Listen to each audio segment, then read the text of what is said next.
কলেজে যাওয়ার জন্য রেডি হচ্ছি এমন সময় আম্মু বলল, আজ একটু তাড়াতাড়ি বাসায় ফিরিস। কেন? তোকে নিয়ে আমার বান্ধবীর বাসায় যাব। তোমার বান্ধবীর বাসায় তুমি যাও, আমি গিয়ে কি করব? আরে যাব তো তোর জন্য। আমার বান্ধবী রাবেয়া তোকে নিয়ে যাওয়ার জন্য বলেছে। আমার জন্য যাবে মানে? তোর জন্য মেয়ে দেখতে যাব। তুমি কি পাগল হয়েছো? মেয়ে দেখবে মানে? হ্যাঁ, আমি আরাবিয়াকে অপরকে কথা দিয়েছিলাম আমাদের ছেলে মেয়েকে একসাথে বিয়ে দিয়ে আমাদের সম্পর্কটা আরো গভীর করব। বাহ, নিজেদের জন্য আমাকে বলে দিচ্ছ কেন? তুই ছাড়া আমার আর কোনো ছেলে আছে নাকি? থাকলে তো তাকেই দিতাম। কিন্তু এটা কেমনে সম্ভব? আমি তো এখনো তোমার কাছ থেকে টাকা নিয়ে হাত খরচ চালাই। বউকে কি খাওয়াবো? তুই যে কি রোজগার করে খাওয়াবি সেটা আমি খুব ভালো করেই জানি। খাওয়ার কথা তোকে চিন্তা করা লাগবে না, কিন্তু কিন্তু কি? মেয়েটা তোর থেকে 1 বছরের সিনিয়র। আমার থেকে সিনিয়র মানে? সিনিয়র। এ আম্মু, তোমার মাথা কি খারাপ হয়ে গেছে? এমনিতেই আমাকে না জানিয়ে বিয়ে ঠিক করছো, আবার এখন বলছো মেয়ে আমার থেকে সিনিয়র। তো সমস্যা কি? সমস্যা কি মানে? আরে, ছেলেরা সব সময় তাদের থেকে জুনিয়র মেয়েকে বিয়ে করে, এটাই সমাজের নিয়ম। কোন হাদিসে লেখা আছে যে সিনিয়র মেয়েকে বিয়ে করা যাবে না? দেখো আম্মু, এটা পসিবল না। আজকে যদি মেয়ে আমার থেকে ছোট হতো তাহলে বিয়ের কথা চিন্তা করতাম। আরে আমরা তো মনে করেছিলাম আমার মেয়ে হবে আর রাবিয়ার ছেলে হবে, কিন্তু উল্টো হয়ে গেল। রাবিয়ার আগে মেয়ে হয়ে গেল, তারপর তুই জন্ম নিলি। যদি রাবিয়ার ছোট মেয়ে থাকতো তাহলে তোকে তার সাথেই বিয়ে দিতাম, কিন্তু এখন তো রাবিয়ার একটাই মেয়ে, তাই তোকে তাকেই বিয়ে করতে হবে। এ আম্মু, তুমি কি মানুষ? নিজের ছেলের সাথে কেউ এমন করে? মেয়েটা অনেক ভালো, দেখতেও মাশাআল্লাহ। তুই একবার ওকে দেখলে চোখ ফেরাতে পারবি না। আর ও অনার্স 3য় বর্ষে পড়ে। কি, তৃতীয় বর্ষে মানে? 3য় বর্ষে পড়ে। এ আম্মু, তুমি কি মানসিকভাবে অসুস্থ হয়ে গেছো? মেয়ে আমার থেকে 2 ক্লাস সিনিয়র আর বয়সে 1 বছর সিনিয়র, এটা কেমনে সম্ভব? লোকজন কি বলবে আমাকে? যার যেটা ইচ্ছা সেটা বলুক। তুই আজকে তাড়াতাড়ি বাসায় আসবি, ব্যাস। কিন্তু আম্মু, পুরোটা না শোনার আগেই চলে গেল। দূর শালা, মেজাজটাই খারাপ করে দিল। হায় রে বন্ধুরা, আমাকে কি বলবে? বলবে যে আমি একটা বুড়িকে বিয়ে করেছি। হায় আল্লাহ, উঠিয়ে লও আমাকে। চলুন এবার কলেজে যেতে যেতে আপনাদেরকে আমার পরিচয়টা দিয়ে নেই। আমি শিহাব, আপাতত স্টুডেন্ট। বাকি পরিচয় গল্প পড়তে পড়তে জানতে পারবেন। কলেজে গিয়ে মনমরা হয়ে বসে আছি, এমন সময় দুই হারামির আগমন। কি রে ফইন্নি, একা একা বসে কি ভাবছিস এখানে? মামা শেখাখানি নাকি? এ হারামির দল, চুপ থাক, এমনিতেই টেনশনে আছি। কেন রে, কি হয়েছে? আম্মু আমার বিয়ে ঠিক করেছে, বিকালে মেয়ে দেখতে যাব। আরে মামা, তোর লাক অনেক ভালো। প্রেম টেম সারা ডিরেক্ট বিয়ে। তোর ট্রিট দিচ্ছিস কবে? তোর বাল দিব শালা, মেয়েটা আমার থেকে সিনিয়র। বাহ, সবকিছু তো ভালোই দেখছি। তুই তো সিনিয়র মেয়েকে বেশি পছন্দ করিস, তোর জন্য ভালোই হবে। আরে হারামখোর, সিনিয়র পছন্দ করি ঠিক আছে, কিন্তু তার মানে এই নয় যে সিনিয়র কাউকে বিয়ে করব। হালার পুত, তামান্নাপুর পেছনে পেছনে ঘুরতে যেয়ে ভুলে গেলি উনি কি সিনিয়র না? ধুর, তামান্নার সাথে অন্য কাউকে মিলাবি না। তামান্না হলে তো কোনো কথাই ছিল না। কেন, তামান্নার মধ্যে কি আছে? চুপ কর শালা, এখন একটা বুদ্ধি দে, কি করে বিয়েটা বন্ধ করা যায়। মেয়েটা দেখতে কেমন? কি করে বলবো, এখনো তো দেখিনি। আগে দেখে আয়, মেয়েটাকে আগে দেখ, তোর পছন্দ হলে বিয়ে করিস, না হলে করিস না। কিন্তু আম্মু তো ওর সাথে বিয়ে দিবে। আরে তুই আগে দেখে আয়, সুন্দর হলে আমাকে বলিস, আমি নিজেই করব। আমারও অনেক ইচ্ছা সিনিয়র বউকে আদর করার। এই তুই মানুষ? শালা, আমি আছি আমার টেনশনে আর তুই মজা নিচ্ছিস। মজা না, আগে দেখে আয়, তারপর বাকিটা পরে দেখা যাবে। আচ্ছা ঠিক আছে, দেখি কি করা যায়। এরপর তিনজনে মিলে ক্লাসে চলে গেলাম। আমি 2টা ক্লাস করে বাসায় চলে আসলাম। দেখলাম আম্মু কার সাথে যেন ফোনে হেসে হেসে কথা বলছে। আমাকে দেখে বলল, ওই তাড়াতাড়ি কর, তোর হবু শাশুড়ি কল দিয়েছে। আমার আর বুঝতে বাকি রইল না যে আম্মু কার সাথে কথা বলছে। এদিকে এর আগে আমার পুরো শরীর জ্বলে যাচ্ছে। যাই হোক, খাওয়া দাওয়া করে রেডি হয়ে সিএনজি করে রাবেয়া আন্টির বাসার উদ্দেশ্যে রওনা দিলাম। প্রায় 1 ঘন্টা পর একটা বাসার সামনে গিয়ে গাড়িটা থামলো। আমি আর আম্মু ভেতরে গেলাম। আম্মুকে দেখে একটা মহিলা দৌড়ে এসে জড়িয়ে ধরে মরা কান্না করতে লাগলো। আমি আম্মুর বান্ধবীকে কোনোদিন দেখিনি, তাই চিনতে পারছি না কোনটা আম্মুর বান্ধবী। এদিকে আম্মুর কাণ্ড দেখে আমার গা জ্বলে যাচ্ছে। এই মহিলার এত আবেগ কোথা থেকে আসে কে জানে। এই দেখলাম ভালো, আমার এখন দেখি কান্না করছে। আমাকে তো শালা বোম মারলেও কান্না বেরোবে না। যাই হোক, একটু পরে রাবিয়া আন্টি আমার দিকে তাকালো। আম্মু ইশারায় আমাকে সালাম দিতে বলল। আমার আর বুঝতে বাকি রইল না এটাই আমার বান্ধবী। আমিও সালাম দিলাম। এরপর আন্টি আমার কাছে এসে বলল, এই সুফিয়া, এটা তোর ছেলে নাকি? এটাই তোর হবু জামাই। আল্লাহ, কত বড় হয়ে গেছে। জানো বাবা, তোমার সেই ছোট্টবেলায় দেখেছিলাম তুমি কত হিসু করে দিয়েছিলে আমার গোলে, তার হিসেব নেই। যা কথা বলছি এখানে, আর উনি চলে গেলেন। আমি ছোটবেলায় কোথায় হিসু করেছি, কোথায় ইয়ে করেছি, হায় রে আল্লাহ, উঠাইয়া লও আমারে। যাই হোক, তারপর আমি রুমে এসে সোফায় বসে পড়লাম, আর আম্মু এবং রাবে আন্টি আমাকে রেখে কথা বলতে বলতে উপরে চলে গেল। আমি একাই অবলার মতো সোফায় বসে রইলাম, আমার পাশে কেউ নেই, একটু সহমর্মিতা দেখানোর জন্য। একটু পর আম্মু নিচে আসলো, নিচে এসে আমাকে বলল, এই মুখ এমন করে রাখছিস কেন? একটু হাসি মুখে থাক। হায় রে আম্মু, তুমি তোমার ছেলের মন বুঝলে না, আমার কান্না আসছে এখানে। চুপ কর শয়তান, একটু পর বউ আসবে তোর সাথে দেখা করতে। আর কতক্ষণ লাগবে বউয়ের আসতে? তর সইছে না নাকি? একটু অপেক্ষা কর, বউ চলে আসবে। ওকে। এরপর আমি আবারও চলে গেলাম। আমি সোফার উপর একা একা বসে আছি, প্রায় 45 মিনিট হয়ে গেল। কোথায় বউ আসবে, কোথায় কি, কাউকে তো দেখতে পাচ্ছি না। মহারানীর কোনো খবরই তো নেই। অনেকক্ষণ পর মহারানীকে দেখতে পারলাম। দেখলাম মহারানীটা উপর থেকে নিচে নেমে আসছে। মহারানীকে দেখে তো আমি পুরাই টাসকি খেয়ে গেলাম। আরে বুঝতে পারছেন না তো? ধুর, আপনারা কিভাবে বুঝবেন? আপনারা তো আর দেখছেন না। আরে এটা তো আর কেউ না, আমাদের তামান্না আপু, যার পিছনে পিছনে আমি এতদিন ঘোরাঘুরি করছিলাম। তার মানে তামান্নাই রাবেয়া আন্টির মেয়ে। আহা, তামান্না আমার বউ হবে, এ যেন মেঘনা চাইতে বৃষ্টি পাওয়ার মতো। যাই হোক, তামান্না একটা শাড়ি পরে এসেছে। আমি তো ওকে দেখে হাঁ করে তাকিয়ে রইলাম। আমার এমন হাঁ করে তাকিয়ে থাকা দেখে আম্মু আমাকে টোকা দিল। তারপর বাস্তবে ফিরে আসলাম। তামান্না এসে আমাকে চা দিল। আমার মনের মধ্যে তো তখন লাড্ডু ফুটছে। বিদ্যা বালানের গানটা মনের ভিতরে বাজতেছে, উলালা উলালা তুই মেরি ফ্যান্টাসি। তামান্না এসে আম্মুকে সালাম দিয়ে ভিতরে চলে গেল। আমিও সোফায় বসে রইলাম। আম্মু অনেকক্ষণ রাবে আন্টির সাথে বসে গল্প করলো। তারপর বিয়ের দিন তারিখ ঠিক করে বাসায় চলে আসলাম। বাসায় এসে আমি, সানি আর আয়মানকে গ্রুপ কল দিলাম। কিরে হারামির দল, কোথায় তোরা? কেন, কি হয়েছে? সেটা পরে বলবো, তাড়াতাড়ি করে রেস্টুরেন্টে আয়, তোদের ট্রিট দিব। ট্রিটের কথা শুনে দুজনে লেজ উঠিয়ে চলে আসলো। সন্ধ্যায় ওদের সাথে রেস্টুরেন্টে গেলাম। মামা, ঘটনা কি? হঠাৎ করে টিট? দোস্ত, কাম তো হয়ে গেছে। কি মেয়ে পছন্দ হয়েছে নাকি? ঠিক বলেছিস। কিন্তু তুই তো বললি বিয়েটা করবি না। আরে সেটা তো আগে বলছিলাম, কিন্তু পাত্রীকে দেখার পর সবকিছু ঠিক হয়ে গেছে। তা পাত্রীটাকে? তোদের তামান্না আপু। আমাদের ক্যাম্পাসে তামান্নাপু নাকি, যার পিছনে পিছনে তুই কুত্তার মতো হাঁটতি? এই হালার পুত, চুপ কর। আমি কারো পিছনে ঘুরি নাই। আর হ্যাঁ, সেই তামান্নাই আম্মুর বান্ধবীর মেয়ে। সিরিয়াসলি দোস্ত, এইটা তো মেঘ না চাইতে বৃষ্টি আসার মতো। আজকে যা ইচ্ছা খেয়ে নে, টাকা আমি দিব। তো বিয়ে কবে? আগামী শুক্রবার, কাল থেকে কেনাকাটা শুরু। তোরা আর কেউ এই সপ্তাহে যাস না, অনেক কাজ আছে। ওকে। তারপর ওদের ট্রিট দিয়ে বাসায় চলে আসলাম। রাতে কিছুতেই ঘুম আসছে না। ভাবছি তামান্নাকে কল দিয়ে কিছুক্ষণ প্রেম করব। না থাক, বিয়ের পর চুটিয়ে প্রেম করা যাবে। এই কয়দিন একটু পার্ট নিয়ে থাকি। একদিনে সবাই মিলে কেনাকাটা শেষ করলাম। আস্তে আস্তে বাসায় মেহমান আসতে শুরু করেছে। আমি সবাইকে ইনভাইট করে দিছি। দেখতে দেখতে বিয়ের দিন চলে আসলো। বিয়ের দিন অনেক ধকলের পর অবশেষে আমাদের বিয়েটা সম্পন্ন হয়ে গেল। আমি জানি, আর আইমান ছাদে বসে বসে গল্প করছি। এদিকে তামান্না বাসর ঘরে বসে আমার জন্য অপেক্ষা করছে। আমার তো আর এখানে দাঁড়িয়ে থাকতে ইচ্ছা করছে না, কিন্তু হারামিগুলো আমাকে যেতে দিচ্ছে না। রাত প্রায় 12টা। আমি এখনো ছাদে বসে বসে আড্ডা দিচ্ছি। এমন সময় আম্মু আসলো। কি রে, তুই এখানে বসে আছিস যে? তো কি করব? কি করবি মানে?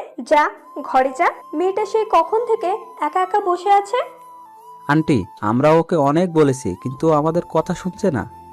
পুরোটা মিথ্যা। আমি সানির কথাগুলো শুনে ওর দিকে অবাক দৃষ্টিতে তাকালাম। তখন আম্মু বলল, যা, তাড়াতাড়ি ঘরে যা। ঠিক আছে যাচ্ছি, তুমি নিচে যাও। একটু পর আম্মু চলে গেল। আমি সানিকে একটা লাথি দিয়ে বললাম, এই হারামখোর, তুই আমাকে অনেকবার যেতে বলছিস তাই না? শালা, তোর জন্য আমি যেতে পারছি না, আর তুই বলছিস আমাকে যেতে বলছিলি। আরে মামা, রাগ করস কেন? আন্টিকে একটু পাম দিলাম আর কি। আচ্ছা ঠিক আছে, তুই বাসের ঘরে যা। ওকে, যাচ্ছি, দোয়া করিস দোস্ত। এই শোন, বল। মানে বিড়ালটা ভালো করে মারিস, তোর ক্ষমতা দেখিয়ে দিবি, না হলে গোটা পুরুষ জাতি তোকে ধিক্কার দিবে। চুপ কর হারামি, আমি যাচ্ছি। আচ্ছা ঠিক আছে, যা। যদি বেঁচে থাকিস তাহলে কাল দেখা হবে। আমি একটা হাসি দিয়ে নিচে চলে আসলাম। বাসর ঘরের সামনে দাঁড়িয়ে আছি, কেমন যেন ভয় লাগছে, আবার লজ্জাও। আহারে, নিজের ঘরে নিজের যাব আর সেখানে ভয় লাগছে। 1 কেজি সাহস নিয়ে দরজা খুললাম, ভিতরে গিয়ে দরজা বন্ধ করে দিলাম। তামান্নার দিকে তাকাতেই দেখলাম তামান্না কার সাথে যেন ফোনে কথা বলছিল। আমাকে দেখে ফোনটা রেখে দিল আর চুপচাপ বসে রইল। আমি গিয়ে ওর সামনে দাঁড়ালাম, ভাবছি সে হয়তো আমাকে সালাম করবে। অনেকক্ষণ দাঁড়িয়ে থাকার পরও দেখলাম সে বসে আছে। আমি মনে করছি আমি জুনিয়র, তাই হয়তো আমাকে সালাম করতে লজ্জা লাগছে, বা করবে না, যাক করা লাগবে না, একটা সালামে কিছু যায় আসে না। আমি গিয়ে খাটের উপর বসলাম, তখন তামান্না বলল, তোর সাথে আমার কিছু কথা আছে। বাহ, শুরুতেই তুই? আমি বললাম, কি কথা বলেন। আমি তোকে স্বামী হিসেবে মানতে পারবো না। মুহূর্তে যেন আমার পায়ের নিচ থেকে মাটি সরে গেল। নিজেকে শক্ত করে বললাম, কেন পারবে না? আর সেই কথা বিয়ের আগে বলেননি কেন? বলিনি কারণ আম্মুর কথার উপরে আমি কোনো কথা বলতে পারবো না। তাছাড়া বাবা অসুস্থ, এখন যদি বিয়েটা না করি তাহলে বাবা হয়তো আরো বেশি অসুস্থ হয়ে যাবে। আপনার মা বাবার কথা চিন্তা করে আমার লাইফটা নষ্ট করে দিলেন কেন? আপনার যদি বিয়েতে মত না থাকতো আপনার বাবা মাকে বলতেন। বলে কোনো লাভ হবে না, ওরা আমার কোনো কথাই শুনবে না। তাহলে আমাকে বলতেন, আমি আম্মুকে বলে দিতাম যে আমার আপনাকে পছন্দ হয়নি। আমি রিয়াদকে অনেকবার বলেছি পালিয়ে যাওয়ার জন্য, কিন্তু ও এখন নাকি কিছু করতে পারবে না, কিছুদিন সময় লাগবে। এখন আবার এই রিয়ারটাকে? আমার বয়ফ্রেন্ড।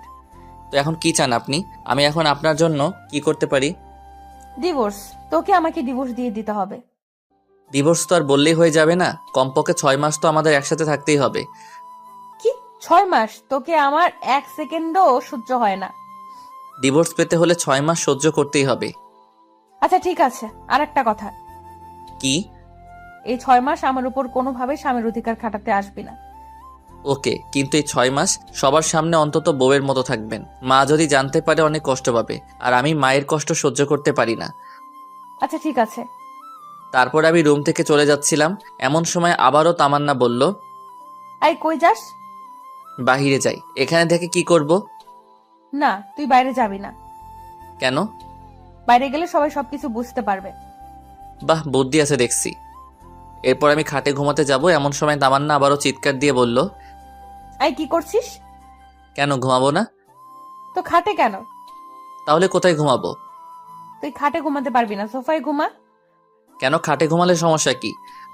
বললাম না তোকে স্বামী হিসেবে মানি না, তাহলে এক খাটে দুজনে ঘুমাবো কেন? আমি আর কিছু না বলে একটা বালিশ সোফায় রেখে বারান্দায় চলে গেলাম। ভাবতে লাগলাম কোন অপরাধের কারণে আল্লাহ এত শাস্তি দিচ্ছে আমাকে। বাহিরে তাকিয়ে দেখি সবাই ব্যস্ত, বাবুর্চিটা এদিক ওদিক ঘোরাঘুরি করছে, আম্মুও সবার সাথে বসে গল্প করছে। কিছুক্ষণ দাঁড়িয়ে থেকে আমার রুমে চলে আসলাম, দেখলাম তামান্না কার সাথে যেন ফোনে কথা বলছে। আমাকে দেখে আবারও ফোনটা রেখে দিল। আমি লাইট বন্ধ করে ঘুমাতে যাব, এমন সময় আবারও তামান্না বলল, কিরে, লাইট অফ করছিস কেন? তো লাইট জ্বালিয়ে কেউ ঘুমায় নাকি? আমি তোকে বিশ্বাস করতে পারছি না, তুই লাইট দে। ধুর, এই ঘরেই থাকবো না। এই কই যাস? জাহান্নামে। আপনি তো আমাকে বিশ্বাস করছেন না, এখানে থেকে কি করব? আচ্ছা ডিম লাইট জ্বালিয়ে রাখ। আমি আর কিছু না বলে ড্রিম লাইটটা জ্বালিয়ে ঘুমিয়ে গেলাম। সকালে ঘুম ভাঙবে তামান্নার মায়াবী মুখটা দেখে।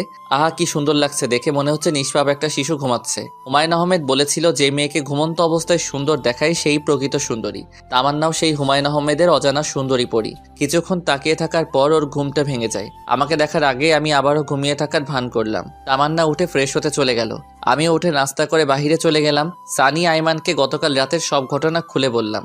সত্যি তামান্না তোর কাছে ডিভোর্স চাইছে? তো আমি কি মিথ্যা বলতেছি? তো এখন কি করবি? দেখা যাক, ডিভোর্স দেওয়া ছাড়া কোনো অপশন নাই। তোদের পরিচিত কোনো উকিল আছে? আমার কাকা আছে। আচ্ছা, আমি তোকে সব কাগজপত্র দিব, তুই তোর কাকার সাথে কথা বলে রাখ। ওকে চল, এখন মন খারাপ করে বসে থেকে লাভ নেই, একটু ঘুরে আসি। ঠিক বলছিস। আচ্ছা ঠিক আছে, চল তাইলে।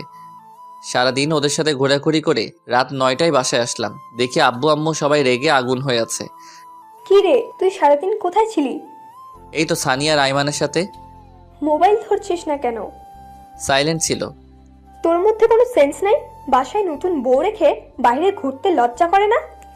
এমন বউ দিয়েছো যে আমার লাইফটা শেষ করে দিল। কি বললি? না কিছু না। খেতে আয়। খাবো না, বাইরে থেকে খেয়ে আসছি। আর কোনো কথা না বলে সোজা রুমে চলে গেলাম। গিয়ে দেখি তামান্না কার সাথে যেন ফোনে কথা বলছে। আমাকে দেখে ফোনটা রেখে দিল। ও এইসব কাণ্ড দেখে মাথায় পুরো রক্ত উঠে গেল। ও আমাকে দেখে বলল, এই ডিভোর্সের ব্যাপারে কিছু করলি? উকিলের সাথে কথা হইছে অন্তত 6 মাস একসাথে থাকতে। তোকে তো আমার 1 সেকেন্ডও সহ্য হয় না। না হলে এখানে আছেন কেন? চলে যান এখান থেকে। এতই যখন তারা বিয়ে করেছিলেন কেন? তোকে বিয়ে করতে আমার বইয়েই গেছে, নিজেকে কখনো আয়নায় দেখেছিস? ওর সাথে আমার যায়? ভদ্রভাবে কথা বলুন, এটা আমার বাসা, আপনার নয়। তোর বাসা থেকে আমাকে ধমকাচ্ছিস? লজ্জা হওয়া উচিত তোর। দূরবাল ভালো লাগে না, কেন যে এই ফালতু মেয়েকে বিয়ে করতে গেলাম কে জানে। রুম থেকে বের হয়ে সোজা ছাদে গেলাম। ছাদে অনেকক্ষণ বসে থাকার পর রুমে চলে আসলাম। এখনো দেখছি তামান্না কার সাথে যেন ফোনে কথা বলছে। আমাকে দেখে আরো হেসে হেসে কথা বলতে লাগলো। কিছু না বলেই বালিশ নিয়ে সোজা সোফায় ঘুমিয়ে পড়লাম। সকালে ঘুম থেকে উঠে দেখি তামান্না বিছানায় নেই, হয়তো ওয়াশরুমে গেছে। মোবাইলটা টেবিলের উপর রাখা। আমি তাড়াতাড়ি উঠে মোবাইলটা হাতে নিলাম। বাহ, লক করা নাই তো। ফোনটা হাতে নিয়ে সাথে সাথে মেসেজগুলো দেখতে লাগলাম। মেসেজগুলো দেখে আমার মাথা পুরো খারাপ হয়ে গেল। আমি নাম্বারটা নিয়ে নিলাম।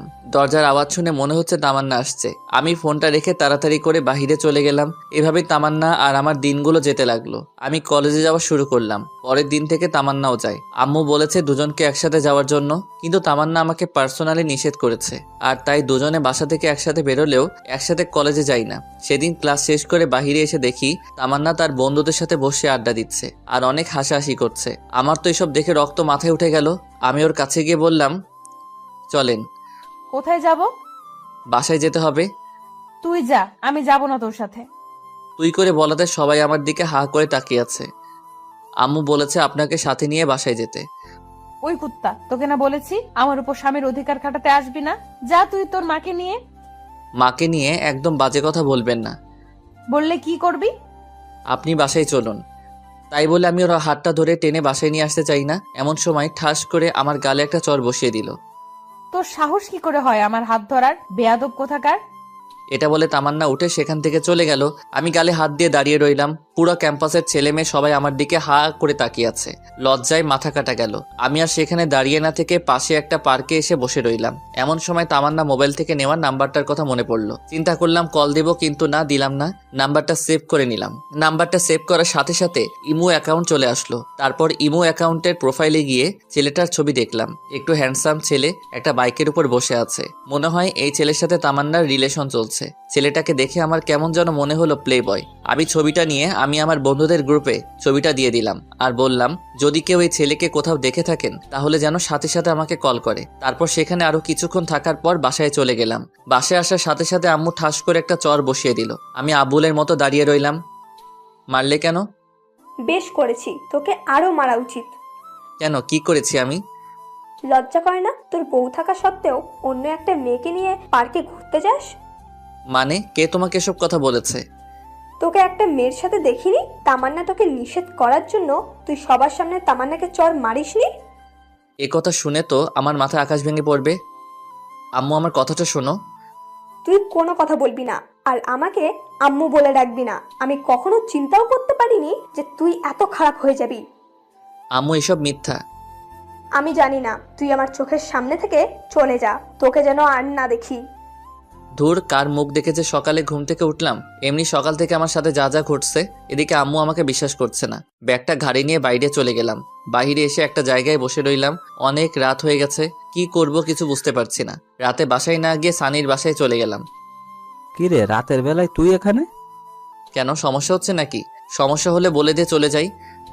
আরে ধুর, সমস্যা হবে কেন? তোকে তো কোনোদিন ভুলেও বাসায় নিয়ে আসা যায় না। আজকে এভাবে চলে আসলি তাই বললাম আর কি। আচ্ছা বাদ দে, ভেতরে আয়। তারপর আমি সানির মা বাবাকে সালাম দিয়ে ভেতরে গিয়ে ব্যাগটা রেখে ফ্রেশ হলাম। ফ্রেশ হয়ে এসে দেখি বাবা বারবার কল দিচ্ছিল। আমি ফোনটা কেটে দিয়ে সুইচ অফ করে রাখলাম। একটু পর সানির মা এসে খাওয়ার জন্য দেখে গেল। তারপর খাওয়া দাওয়া শেষ করে রুমে চলে আসলাম। এবার সানি বলল, এবার বলতো কাহিনীটা কি? তারপর আমি সানিকে সবকিছু খুলে বললাম। আমার কথাগুলো শুনে সানি বলল, আচ্ছা তাহলে এই ঘটনা। আচ্ছা, তো কাকার সাথে ডিভোর্সের ব্যাপারে কথা বলেছিস? কিছুদিনের মধ্যে কাগজপত্র চলে আসবে। তুই একটু বলে সবকিছু তাড়াতাড়ি করতে বলতো। আচ্ছা ঠিক আছে। তারপর সানির সাথে ঘুমিয়ে পড়লাম। পরের দিন সানিদের বাসা থেকে সরাসরি কলেজে চলে গেলাম। ক্লাস করতে ভালো লাগছে না, তাই বাহিরে এসে আমি, সানি আর আইমান গাছতলায় বসে আছি। দেখলাম তামান্না একটা ছেলের সাথে বাইকে করে কলেজে আসছে। বাইক থেকে নেমে ছেলেটার হাত ধরে উপরে যেতে লাগলো। দেখে আমার মাথা খারাপ হয়ে গেল, কারণ সে তো এখনো আমার বউ, আমি তো এখনো ডিভোর্স দেইনি। ডিভোর্স হওয়ার পর সে যা খুশি তাই করুক, কিন্তু এখন কেন এসব করতে হবে? রাগে আমার শরীরের লোমগুলো দাঁড়িয়ে গেল। আমি সেখান থেকে উঠে তামান্নার দিকে যেতে লাগলাম। কি রে, কই যাস? এই তো একটু আসছি। দাঁড়া, আমরাও আসছি। ওকে। তারপর সবাই একসাথে তামান্নার কাছে গেলাম। তামান্নার কাছে গিয়ে বললাম, কি ব্যাপার, আপনি এই ছেলের হাত ধরে আছেন কেন? আমি কার হাত ধরবো না ধরবো সেটা আমার ব্যাপার, তোর কি?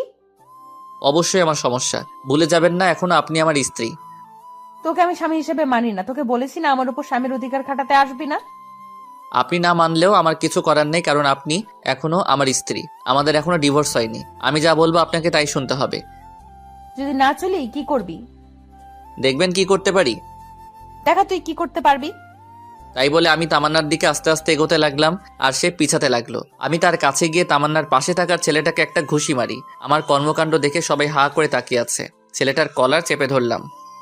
এই শালারপু, কি নাম তোর? লজ্জা করে না অন্যের বউয়ের সাথে প্রেম করতে? তুই জানিস আমি কে?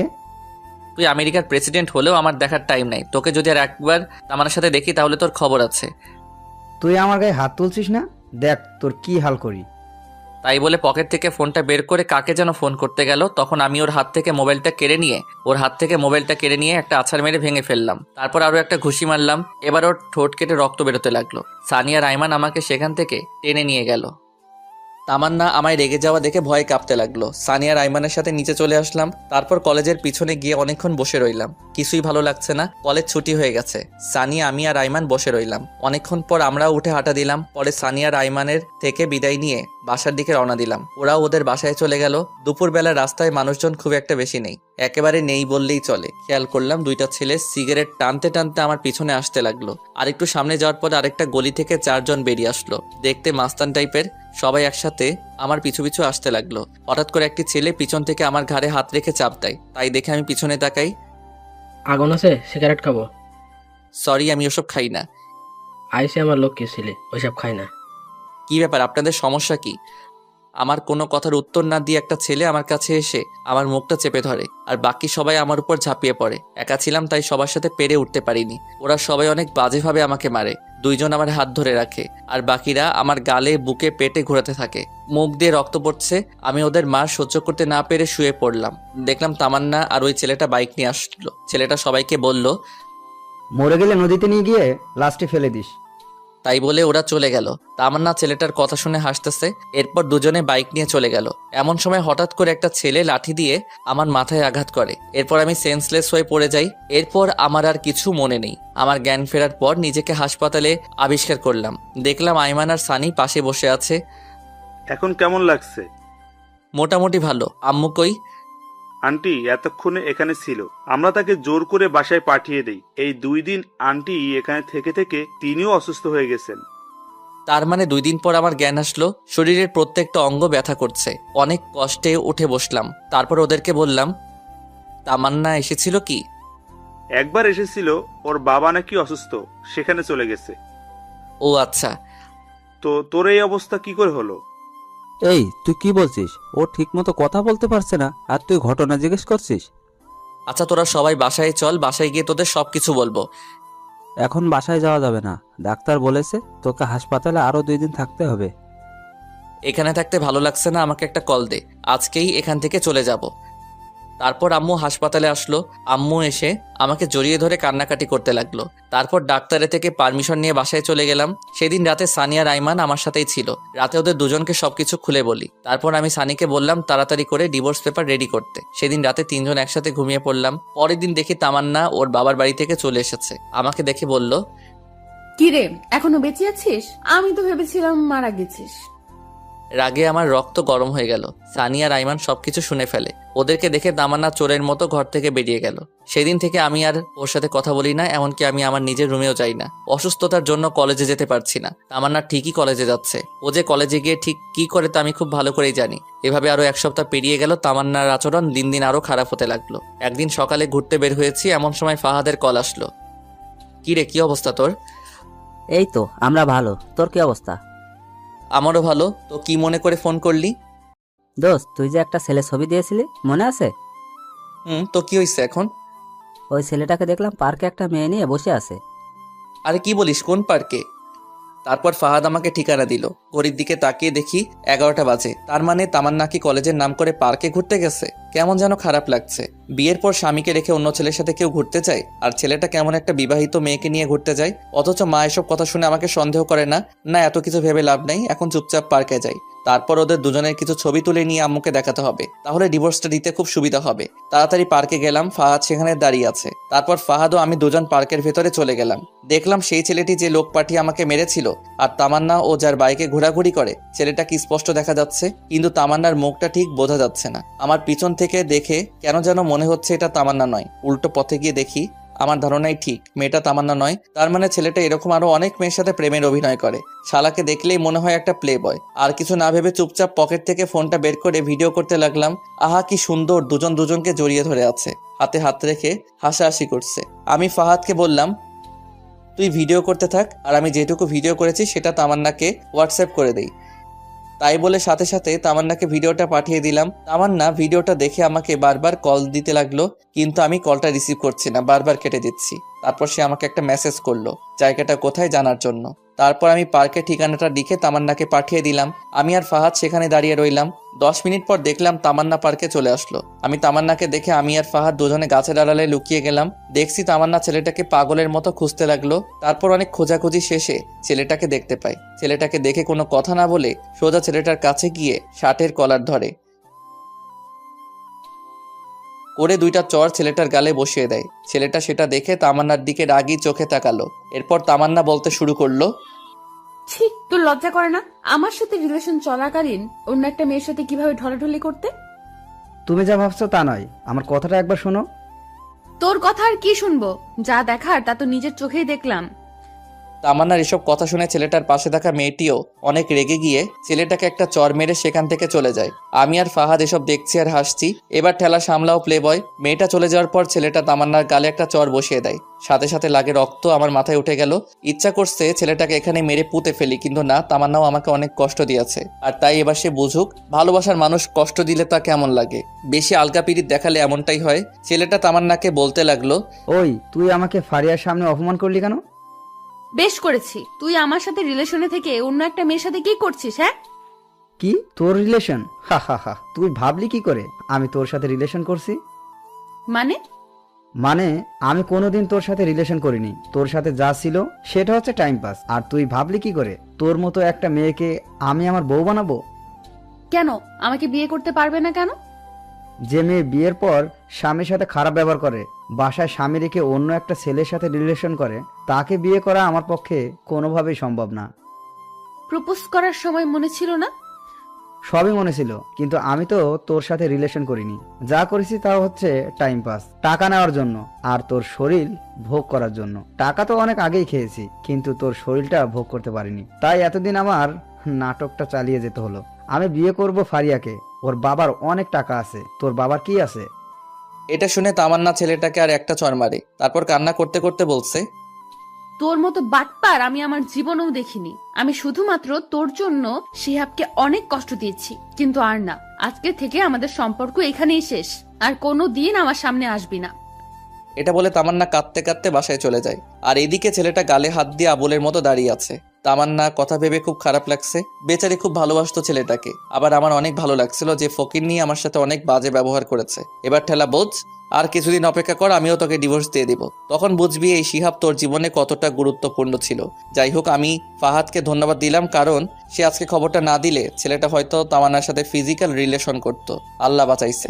আল্লাহ যা করে ভালোর জন্যই করে। তারপর পকেট থেকে ফোনটা বের করে আমার বন্ধুদের সবাইকে একটা মেসেজ ফরওয়ার্ড করলাম, দুপুরে সবাই রেস্টুরেন্টে আসিস, আমি আজকে ট্রিট দিব। মেসেজটা পেয়ে সবাই লেজ উঠিয়ে রেস্টুরেন্টে তাড়াতাড়ি চলে আসলো। এরপর সবাই মিলে খাওয়া দাওয়া করলাম। আইমান আমাকে জিজ্ঞাসা করলো, হঠাৎ এমন ট্রিট দিচ্ছিস কেন? তারপর আমি সবাইকে সব ঘটনা খুলে বললাম। সবাই ঘটনা শুনে অনেক খুশি হলো। এরপর আমি সানিকে বললাম ডিভোর্স পেপার রেডি হতে আর কতদিন সময় লাগবে। সানি আমাকে বলল আর কিছুদিন সময় লাগবে। বিকেলে আর বাসায় গেলাম না, সবার সাথে বসে আড্ডা দিলাম। রাতে বাসায় ফিরলাম। সারাদিন বাসায় যাইনি, তাই বাসায় যেতেই আম্মু আমাকে বলল, কি রে, সারাদিন কই ছিলি? এই তো বন্ধুদের সাথে। এই অসুস্থ শরীর নিয়ে বন্ধুদের সাথে কি? এমনি বাসায় ভালো লাগছিল না তাই। এই, তোর তামান্নার সাথে কিছু হয়েছে নাকি? কই না তো। সেই দুপুরে কলেজ থেকে আসার পর থেকে রুমের মধ্যে একা একা শুয়ে আছে। খেতে বললাম, খাবার খাচ্ছে না, রুম থেকে বেরও হচ্ছে না। আমি কিছু জানি না, যদিও সবটা জানি, কিন্তু আম্মুকে বললাম না। দেখ তো বাবা, মেয়েটা কিচ্ছু খাচ্ছে না, এমন করলে তো শরীর খারাপ করবে। নিজের ছেলেকে না খেয়ে আছে সেদিকে খেয়াল নেই। আচ্ছা দেখছি কি করা যায়। হ্যাঁ, যা ডেকে নিয়ে আয়, আমি তোদের দুজনের জন্য খাবার রেডি করছি। তারপর আমি রুমে চলে গেলাম। রুমে গিয়ে দেখলাম তামান্না উল্টো হয়ে শুয়ে আছে। আমাকে দেখে উঠে বসে পড়লো। আমি কিছু না বলে ওয়াশরুমে চলে গেলাম। তারপর ফ্রেশ হয়ে এসে তামান্নাকে বললাম, আম্মু খাবার জন্য ডাকছে, খেতে চলেন। আমার খেতে ইচ্ছে করছে না, তুমি খাও।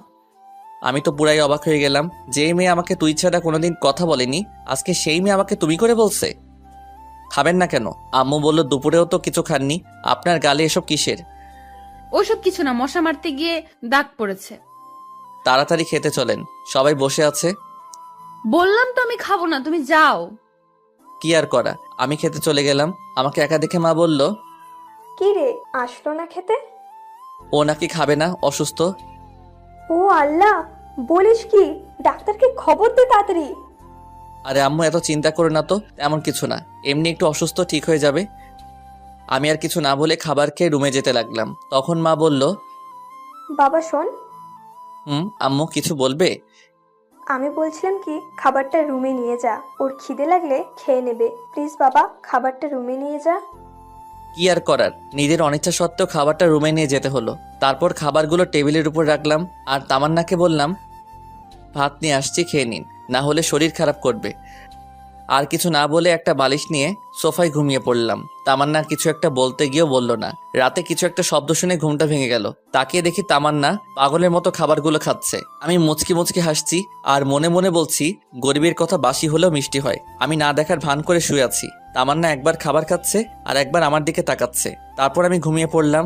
সকালে ঘুম থেকে উঠে তো আমি অবাক, কারণ সকালবেলা ঘুম থেকে উঠে দেখি তামান্না ওর কম্বলটা আমার গায়ে পেঁচিয়ে কোথায় যেন গেছে। উঠে ফ্রেশ হয়ে নিলাম। তারপর খাবার টেবিলে গিয়ে তো আমি আরো অবাক, কারণ আজ খাবার টেবিলে আমার সব ফেভারিট আইটেমগুলো সাজিয়ে রাখা হয়েছে। ঘটনা কি, আজ তো কোনো বিশেষ দিন না। তারপর আমি আম্মুকে জিজ্ঞেস করলাম, আজকে এত সব রান্না কেন? তামান্না নিজের হাতে আজ সব রান্না করেছে, শুধুমাত্র তোর জন্য। এ কথা শুনে আমি একটু চমকে গেলাম। আসলে মেয়েদের মন বোঝা একদমই সহজ বিষয় না। এরা কখন কি করে নিজেরাও জানে না। কিছু না বলে খেয়ে নিলাম। খাওয়া শেষ করে বাহিরে চলে গেলাম। আজ বন্ধুদের সাথে আড্ডা দেওয়ার জন্য যাচ্ছে না, একটা চাকরির জন্য ইন্টারভিউ দিতে যাচ্ছি। বসে বসে তো অনেক খেলাম, এবার একটু ফ্যামিলির পাশে দাঁড়াই। ইন্টারভিউ দিয়ে বন্ধুদের সাথে একটু আড্ডা দিয়ে রাতে বাসায় আসলাম। তারপর সবাই একসাথে ডিনার করলাম। এরপর আমি রুমে গিয়ে বসে বসে একা একা মোবাইল চালাচ্ছি। এমন সময় তামান্না আসলো। আমি উঠে ছাদে চলে গেলাম। ছাদে বসে বসে কিছুক্ষণ গান শুনলাম। তারপর রুমে এসে দেখি তামান্না এখনো বসে আছে। কি ব্যাপার, আপনি এখনো ঘুমাননি? একটু পরে ঘুমাবো, তোমাকে একটা কথা বলবো তো তাই। বলেন। আমাকে আর আপনি করে বলতে হবে না, তো কি বলবো? এখন থেকে তুমি করে বলবে। No thanks. তারপর খাট থেকে বালিশ নিয়ে সোফায় ঘুমাতে যাব, এমন সময় তামান্না আবারও বলল, সোফায় না ঘুমাইলে হয় না? সোফায় না ঘুমালে কোথায় ঘুমাবো? এখন থেকে তুমি খাটে ঘুমাবে। কেন, আপনার বকা খাওয়ার জন্য নাকি চর খাওয়ার জন্য? দেখেন, আমারও একটা পার্সোনালিটি আছে। শুনো শিহাব, এতদিন যা কিছু করেছি তার জন্য সরি। আমি আর কিছু না বলে সোফায় গিয়ে ঘুমিয়ে পড়লাম। তুই কি ভেবেছিস তোর নরম নরম মিষ্টি কথায় আমি পটে যাব? তুই এখনো শিয়াবকে চিনিসনি। আমি তোকে অনেক ভালোবাসতাম, কিন্তু আমি যখনই তোর কাছে যেতাম তখনই অপমান ছাড়া আর কিছু পাইনি। যাক, এত কিছু ভেবে লাভ নেই, ঘুমিয়ে পড়ি। রাতে কারো গোঙানির শব্দে ঘুমটা ভেঙে গেল। ড্রিম লাইটের আলোয় রুমের মধ্যে সবকিছু একটু একটু দেখা যাচ্ছে। দেখলাম তামান্না শুয়ে শুয়ে কান্না করছে। ও কান্না করুক, তাতে আমার কি? আমি বালিশটা কানের উপর চাপা দিয়ে ঘুমিয়ে পড়লাম। সকালবেলা কারো নরম হাতের স্পর্শে ঘুমটা ভেঙে গেল। হালকা চোখ খুলে দেখি তামান্না আমার মাথায় হাত বুলাচ্ছে। আমিও না বোঝার ভান করে ঘুমিয়ে আছি। একটু পর সে উঠে গোসল করতে চলে গেল। গোসল করে এসে আমাকে ডাকতে লাগলো। ঘুম থেকে উঠে আমিও ফ্রেশ হয়ে নিলাম। সকালবেলা নাস্তা করে শুয়ে শুয়ে ফেসবুকিং করছি, এমন সময় আইমান কল দিয়ে বলল, দোস্ত, তোর চাকরিটা হয়ে গেছে? আমি খবরটা শুনে অনেক খুশি হয়ে গেলাম। যাক, এতদিন একটু পরিবারের পাশে দাঁড়াতে পারবো। আব্বু আম্মু দুজনকে খবরটা দিলাম, দুজনেই বেশ খুশি। তামান্নাকে কিছুই বললাম না। তারপর সানিয়া রাইমানের সাথে আড্ডা দিয়ে রাতে বাসায় ফিরলাম। বাসায় ফিরতেই তামান্না আমাকে বলল, কংগ্রেচুলেশন। কংগ্রাচুলেশন কেন? নতুন চাকরি পেয়েছো তাই।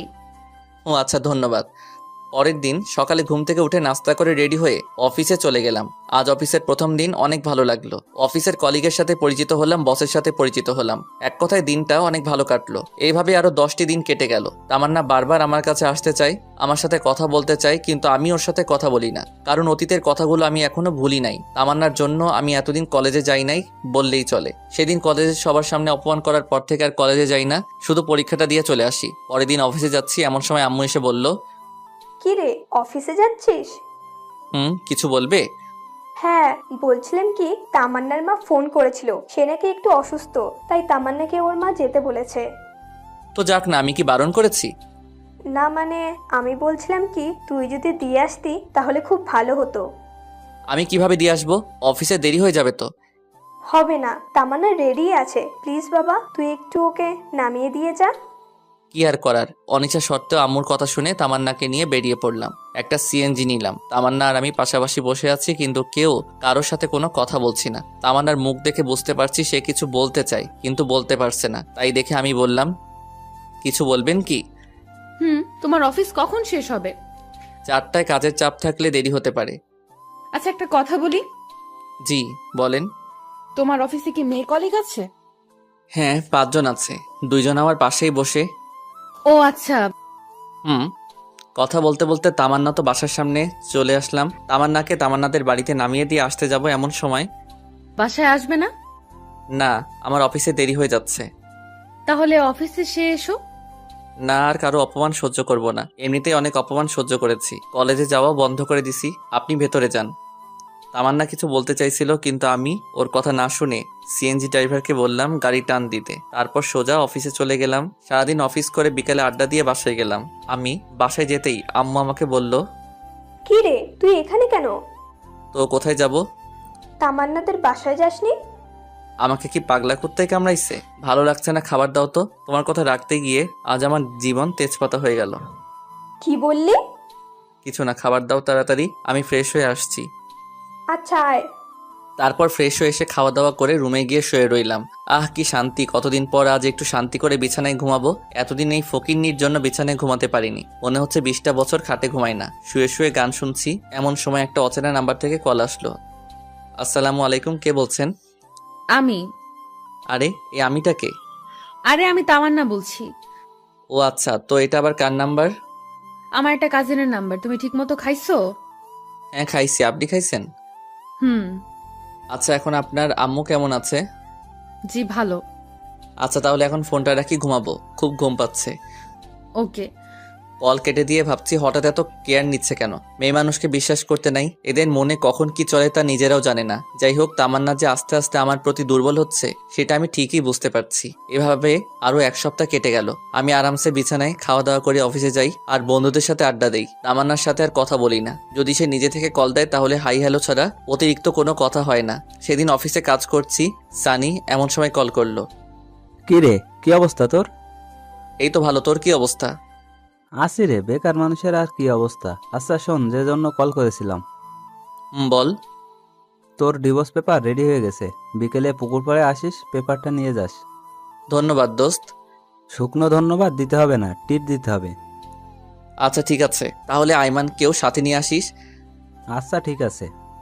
যাক, অবশেষে পেপারটা রেডি হলো। এই পেপারটার জন্য এতদিন যেই প্যারায় ছিলাম তা বলে বোঝানো যাবে না। বিকেলে অফিস শেষ করে পুকুর পাড়ে চলে গেলাম। গিয়ে দেখলাম সানিয়া আর আইমান বসে আছে। তারপর ওদের সাথে বসে অনেকক্ষণ আড্ডা দিলাম। তারপর ওদের ট্রিট দিয়ে বাসায় চলে আসলাম। বাসায় এসে দেখি আম্মু রেগে আছে। কি হয়েছে আম্মু, এভাবে তাকিয়ে আছো কেন? তোর মোবাইল কই শুনি? আছে তো। তাই বলে পকেটে হাত দিয়ে মোবাইলটা বের করে দেখি মোবাইলটা বন্ধ হয়ে আছে। তোকে কল দেই, কল যায় না কেন? আমি ফোনে চার্জ ছিল না, সেজন্য কল আসেনি। মোবাইল চালাতেই ভালো লাগে, চার্জ দিতে মনে থাকে না? আচ্ছা বাদ দাও তো, কল দিয়েছিলে কেন? তামান্নাকে নিয়ে আসার জন্য। আমি তো নিয়ে আসতে যাব ওকে, একা একা আসতে পারে না নাকি আমি ওর বডিগার্ড? এ কেমন কথা বলছিস? মেয়েটা একা একা আসবে কি করে? তুই যা, ওকে নিয়ে আয়। আমি গিয়ে ওকে নিয়ে আসবো মানে? হ্যাঁ, তুই গিয়ে ওকে নিয়ে আয়, না হলে তোর এই বাড়িতে ঠাঁই নাই। এটা কেমন কথা? হ্যাঁ, এখন চুপচাপ গিয়ে ওকে নিয়ে আয়।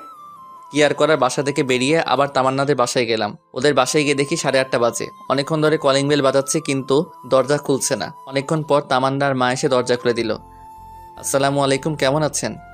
আলহামদুলিল্লাহ ভালো। তুমি কেমন আছো বাবা? আলহামদুলিল্লাহ ভালো। তামান্না উপরে আছে, যাও। ইচ্ছা না থাকা সত্ত্বেও উপরে চলে গেলাম।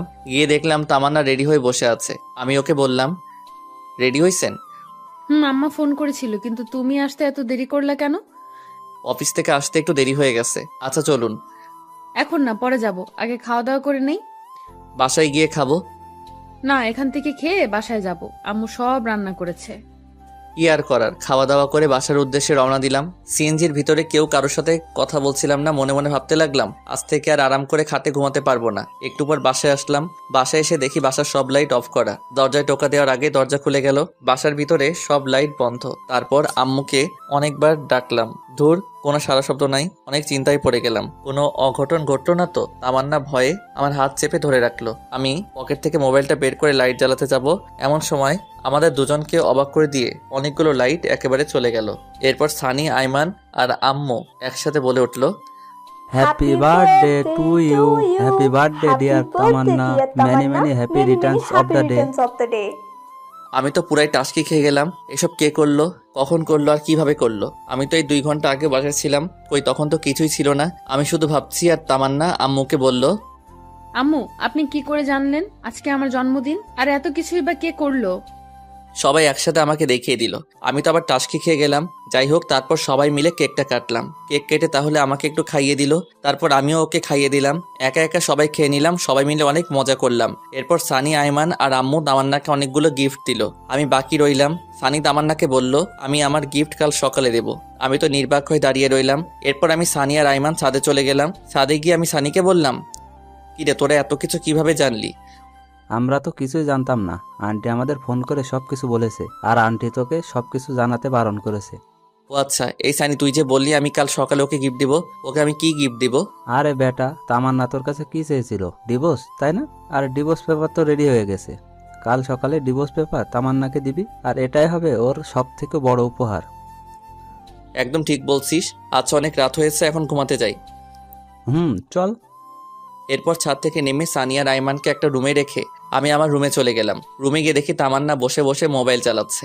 আমাকে দেখে বলল, থ্যাঙ্কস শিহাব, ধন্যবাদ। কেন? এত বড় একটা সারপ্রাইজ দেওয়ার জন্য। আচ্ছা ঠিক আছে, ঘুমিয়ে যান, অনেক রাত হয়েছে। এটা বলে বিছানা থেকে একটা বালিশ নিয়ে সোফায় ঘুমাতে যাব। এমন সময় তামান্না বলল, আমার গিফট কই?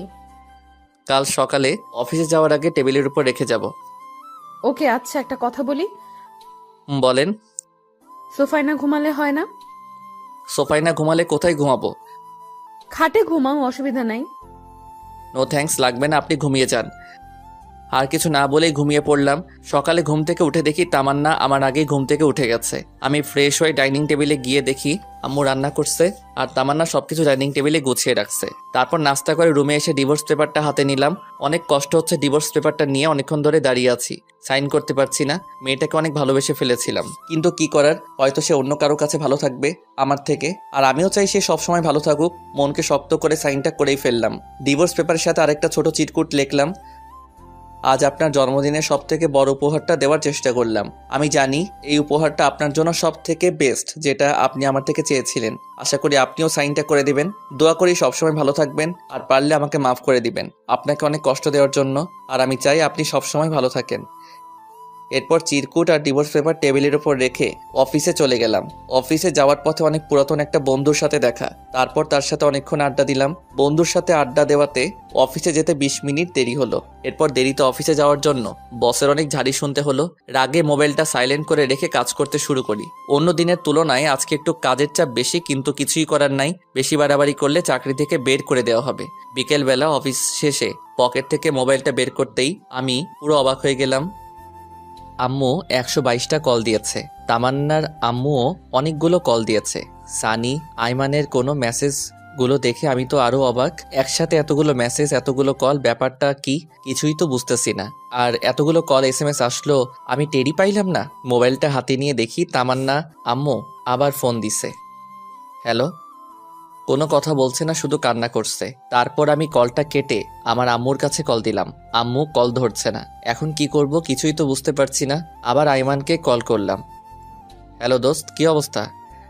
কিরে, তোর এতবার কল দিলাম, কল ধরিস না কেন? আসলে অফিসে কাজের চাপ একটু বেশি তো তাই। তো এখন কোথায় আছিস? এই তো 3 রাস্তার মোড়ে আছি। তাড়াতাড়ি মোহাম্মদ আলী হাসপাতালে চলে আয়। কেন, কার কি হয়েছে? তামান্না সুসাইড করতে নিছিল, আমরা সবাই মিলে ওকে হাসপাতালে নিয়ে আসছি। কি সুইসাইড করতে নিছিল ও? মানে দাঁড়া, আমি এখনই আসছি। তাড়াতাড়ি আয়। তাই বলে আমি ফোনটা রেখে হাসপাতালের দিকে রওনা দিলাম। কেমন যেন টেনশন লাগছে। তামান্না হঠাৎ করে সুইসাইড করতে গেল কেন? হাসপাতালে গিয়ে দেখি আম্মু, তামান্নার আম্মু, সানি আর আয়নার বাইরে বসে আছে। আমাকে দেখে সবাই উঠে দাঁড়ালো, আর আম্মু তো এসে আমাকে একটা ঠাস করে চড় মারলো। আমি আবুলের মতো গালে হাত দিয়ে দাঁড়িয়ে রইলাম। একটু পর তামান্নার আম্মু বলল, বাবা, তোমার সাথে কি তামান্নার কিছু হয়েছে?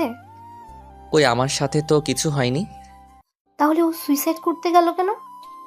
আমি মাথা নিচু করে দাঁড়িয়ে আছি। আম্মু এসে বলল, তোকে এতবার কল করলাম, কল ধরিস না কেন?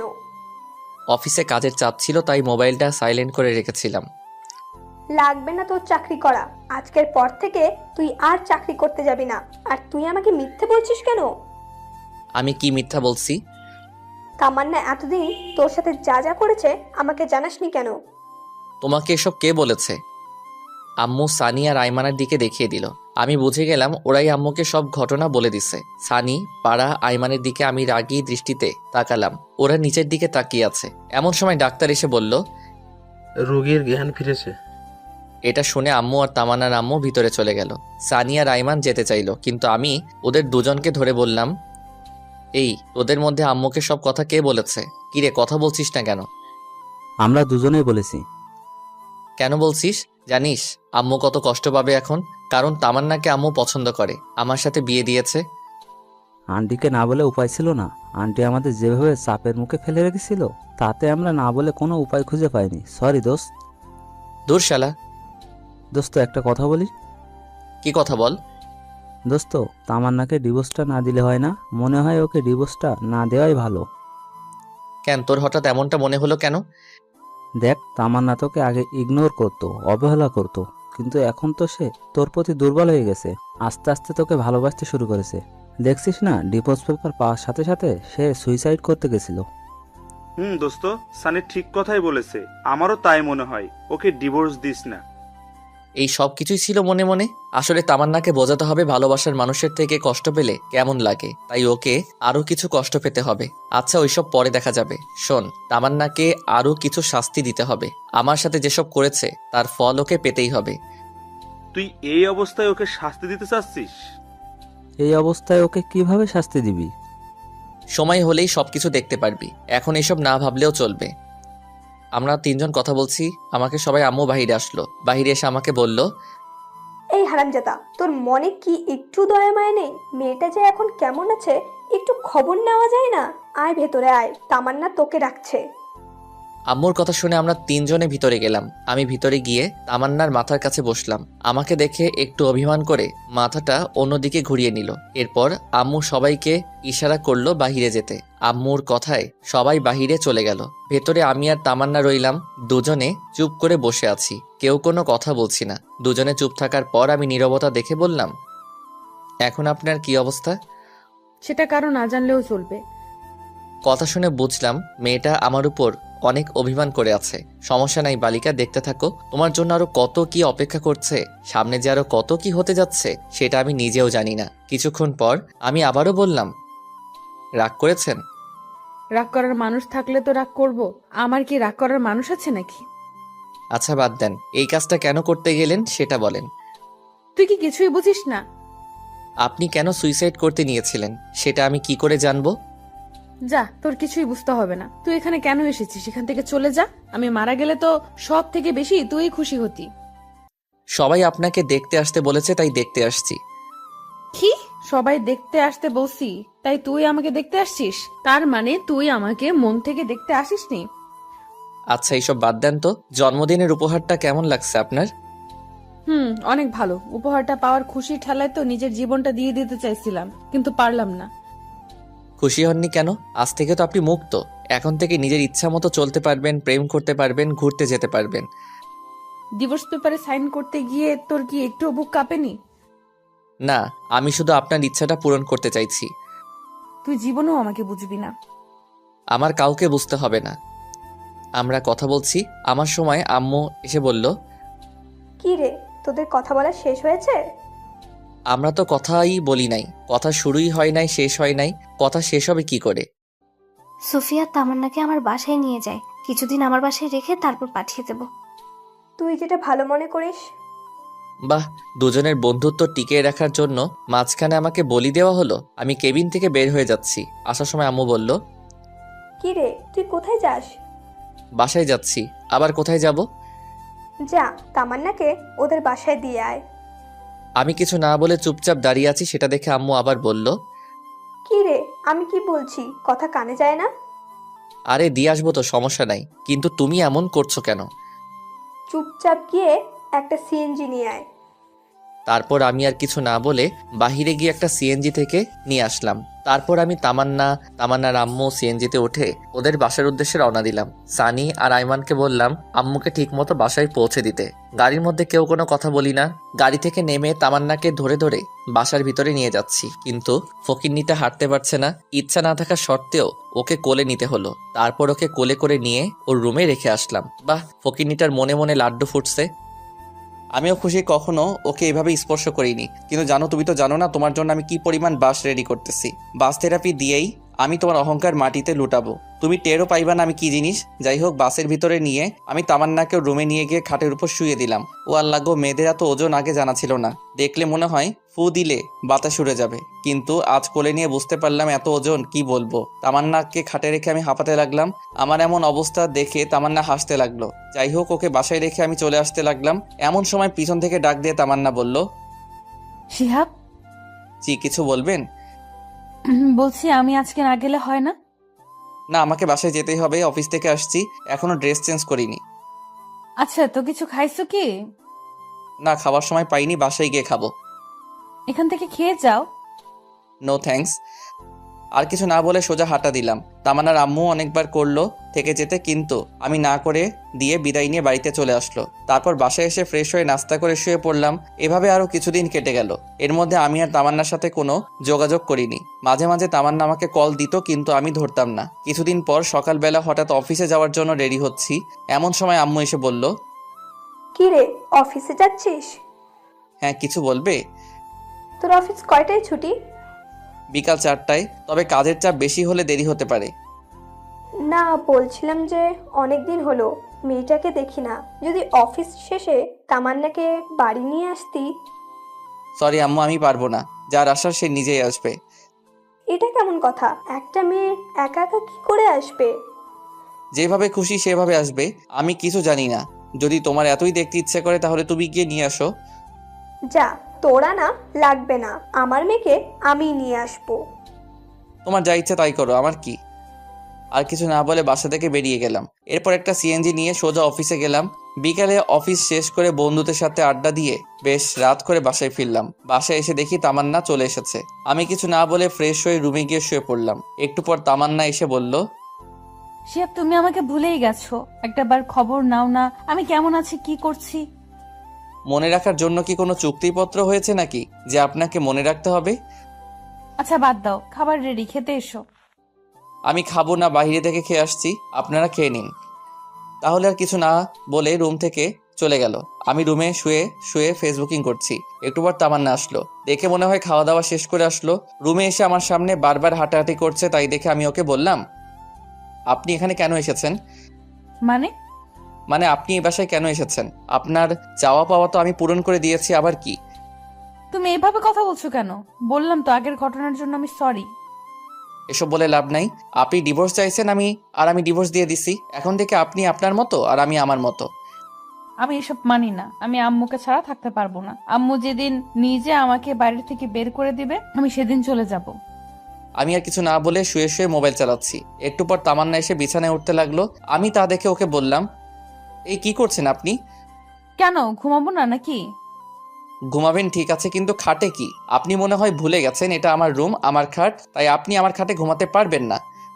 তো কোথায় ঘুমাবো? যেখানে খুশি ঘুমাও, কিন্তু বিছানায় ঘুমাতে পারবেন না। তাহলে আমি একটা বালিশ তামান্নার হাতে দিলাম। তামান্না বালিশটা নিয়ে সোফায় গিয়ে শুয়ে পড়লো। এখন দেখো কেমন লাগে সোফায় ঘুমাতে। আমাকে অনেক জ্বালাইছো, এখন তুমি একটু ফল ভোগ করো। আমি আর কিছু না বলে পাশ কাটিয়ে শুয়ে পড়লাম। মাঝরাতে কিছু একটা শব্দে ঘুমটা ভেঙে গেল। ঘুম ভাঙতে তাকিয়ে দেখি তামান্না নাক টেনে কান্না করছে। তাই নাকি? আমি বললাম, আপনার সমস্যা কি? এসব ন্যাকা কান্না মানে কি? তোমার এত কিছু জানতে হবে না। আমার জানার কোনো প্রয়োজন নাই। আপনি অন্য কোথাও গিয়ে কাঁদেন, এখানে না। সকালে আমার অফিস আসছে, ঘুমাতে হবে। আমার ঘুমের ডিস্টার্ব হচ্ছে। আমি বারণ করে পরে তামান্না কান্না করেই যাচ্ছে। আর একবার ন্যাকা কান্না করলে কিন্তু একটা লাথি দিয়ে সোফা থেকে ফেলে দেব। যত সব আজাইরা। তামান্না আর কিছু না বলে ওয়াশরুমের দিকে চলে গেল। আমিও মনে মনে বলছি, এবার ঠেলা সামলাও জানো, আমি অনেক কষ্ট পাইছি তোমার আচরণে। এখন দেখো কষ্ট পাইতে কেমন লাগে। এসব ভাবতে ভাবতে কখন যে ঘুমিয়ে গেছি মনে নেই। সকালে ঘুম থেকে উঠে দেখি তামান্না আমার আগে ঘুম থেকে উঠে গেছে। তারপর আমি ঘুম থেকে উঠে ফ্রেশ হয়ে নাস্তা করে অফিসে চলে গেলাম। অফিস শেষে সানিয়া রাইমানকে কল করে পুকুর পাড়ে আসতে বললাম। আমি পুকুর পাড়ে এসে দেখি আমার আগেই ওরা এসে বসে আছে। কিরে, কি অবস্থা তোদের? বেকার মানুষের আবার অবস্থা। আমরা তো আর তোর মতো টাকা ইনকাম করতে পারছি না, বাপের টাকায় বসে বসে খাচ্ছি। আচ্ছা বাদ দে, চল ওই পাশে গিয়ে বসি। চল। তারপর ওই পাশে গিয়ে বসে কথা বলতে লাগলাম। কিরে তামান্না, কি খবর এখন? ভালোই।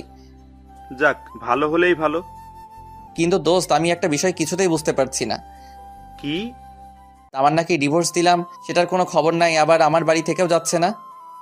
আরে বোকা, ও যাবে কি করে? ও তো এখন তোকে ভালোবেসে ফেলেছে।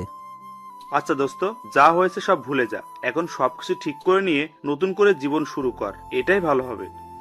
আরে না না, তাও আরো কিছু শাস্তি দিতেই হবে। এই শিহাব শোন। চল। তামান্না তোকে কলেজের সবার সামনে অপমান করেছে না? তুইও কি ওকে কলেজের সবার সামনে অপমান করবি? সেটা কি করে? আচ্ছা তাহলে শোন। ও মাই গুডনেস, সানি এত বড় একটা প্ল্যান, বল কি বলবো। আমি তো এটা কখনো ভাবিনি। কি আপনারা কিছু বুঝতে পারছেন না তাই তো? গল্প পড়তে থাকুন, সবকিছু বুঝতে পারবেন। তারপর সানিকে বললাম, দূর বেটা, এভাবে অপমান করা ঠিক হবে না। যতই হোক সে আমার স্ত্রী। আরে বেটা, সমস্যা নাই, এখন একটু শাস্তি দে, পরে একটু বেশি করে আদর করে দিস, তাহলেই হয়ে যাবে। হা হা হা। আর আমি তুই আর ভালো হইলি না। আচ্ছা, কি কলেজে যাবি নাকি অফিসে যাবি, কোনটা? দুটোই, অফিসও করব আবার কলেজও করব। বসকে বললেই ছুটি দিয়ে দিবে। আচ্ছা, তাহলে তো তোর আর কোনো সমস্যা নাই। এরপর আরো কিছুক্ষণ সবাই মিলে বসে আড্ডা দিলাম। তারপর আমি বাসায় ফিরলাম। বাসায় ফিরে ফ্রেশ হয়ে নাস্তা করে সানির প্ল্যান অনুযায়ী মোবাইলটা সাইলেন্ট করে কানে ধরে কথা বলার অভিনয় করতে লাগলাম। পাশেই তামান্না ছিল। মানুষ প্রেম করে যেমন রোমান্টিক কথা বলে, আমি তেমনই রোমান্টিক কথা বলছি। এসব দেখে রেগে ফুলতে লাগলো। আমি আরো জোরে জোরে হেসে কথা বলতে লাগলাম। অনেকক্ষণ বকবক করার পর ফোনটা রেখে দিলাম। আসলে কোনোদিন প্রেম করিনি তো, তাই বেশি কথা বলতে পারলাম না। আমি তামান্নাকে দেখিয়ে ফোনে একটা কিস দিলাম। তামান্না এসে আমার সামনে দাঁড়ালো। কিছু বলবেন? মেয়েটাকে? তা দিয়ে আপনার কি কাজ? অনেক কাজ আছে, সেটা তোমার না জানলেও চলবে। আগে বলো মেয়েটাকে। আমার ভবিষ্যৎ বউ আবার কে? বাসায় বউ রেখে অন্য মেয়ের সাথে কথা বলতে লজ্জা করে না? কি বাসায় বউ মানে? কে বউ? কার বউ? কিভাবে বউ? আমি তোমার বউ, আবার কে? আপনি ভুলে যাবেন না আপনাকে আমি ডিভোর্স দিয়ে দিয়েছি, সো আপনি আমার কেউ নন। মানে কি বলছো এসব তুমি? আপনি যা শুনেছেন তাই বলেছি। আর হ্যাঁ, আমার কোনো পার্সোনাল ব্যাপারে আপনি নাক গলাতে আসবেন না। আমি আম্মুকে বলে আপনাকে আপনার বাসায় পাঠানোর ব্যবস্থা করছি। শিহাব, আমি যা করেছি তার জন্য সত্যি আমি অনেক লজ্জিত। প্লিজ আমাকে মাফ করে দাও। আমি সরি তো। আমি ওর হাত আমার হাত থেকে এক ঝাড়ি দিয়ে ছাড়িয়ে নিলাম। এরপর আমি সেখান থেকে রাগ দেখিয়ে ছাদে চলে গেলাম। তারপর ছাদে গিয়ে দরজা আটকে দিয়ে একা একা লুঙ্গি ডান্স করতে লাগলাম। ফকিনি যখন আমি তোর পিছনে ঘুরতাম, পাগলের মতো ভালোবাসতাম, তখন তুই আমার 2 টাকার দামও দিতি না। এবার দেখ কেমন লাগে।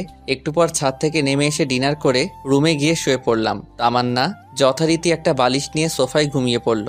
রাতে কেন জানি ঘুমটা ভেঙে গেল। ঘুমটা ভাঙতেই দেখলাম তামান্না কুটি মেরে শুয়ে আছে। ওর মায়াবী সুন্দর চেহারাটা দেখে আবারও ক্রাশ খেলাম। আসলেই ঘুমন্ত মানুষকে সত্যি অনেক সুন্দর এবং অনেক মায়াবী দেখতে লাগে। তামান্নার দিকে একটু ভালো করে তাকিয়ে দেখলাম মেয়েটা ঠান্ডায় কাঁপছে। তারপর আমি বিছানা থেকে উঠে গিয়ে কম্বলটা ওর গায়ে দিলাম। মোবাইলে সময় দেখলাম, একটু পর ফজরের আজান দেবে, তাই আর ঘুমালাম না। বিছানা থেকে উঠে এসে আজান দেওয়ার সাথে সাথে মসজিদে গিয়ে নামাজ আদায় করে আসলাম। নামাজ পড়া শেষে একটু হাঁটাহাঁটি করলাম। বাসায় এসে দেখি তামান্না মুখ টিপে টিপে হাসছে। মনে হয় কম্বলটা দেওয়ার কারণে এত খুশি। বালিকা এত খুশি হওয়ার কিছু নাই। একটু অপেক্ষা করো আর দেখতে থাকো শিহাব কি জিনিস। তুমি আমাকে যে কষ্ট দিয়েছো তা সুদে আসলে পরিশোধ করে নেব।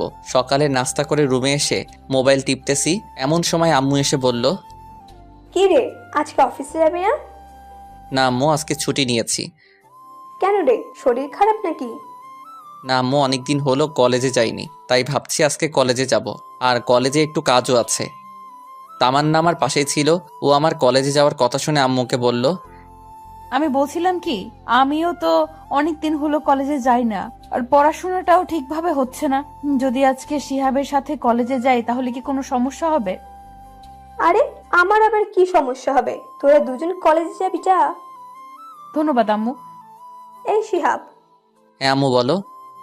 বলছি তুই তামান্নাকে সাথে নিয়ে কলেজে যা। আমি পারবো না। পারবি না কেন?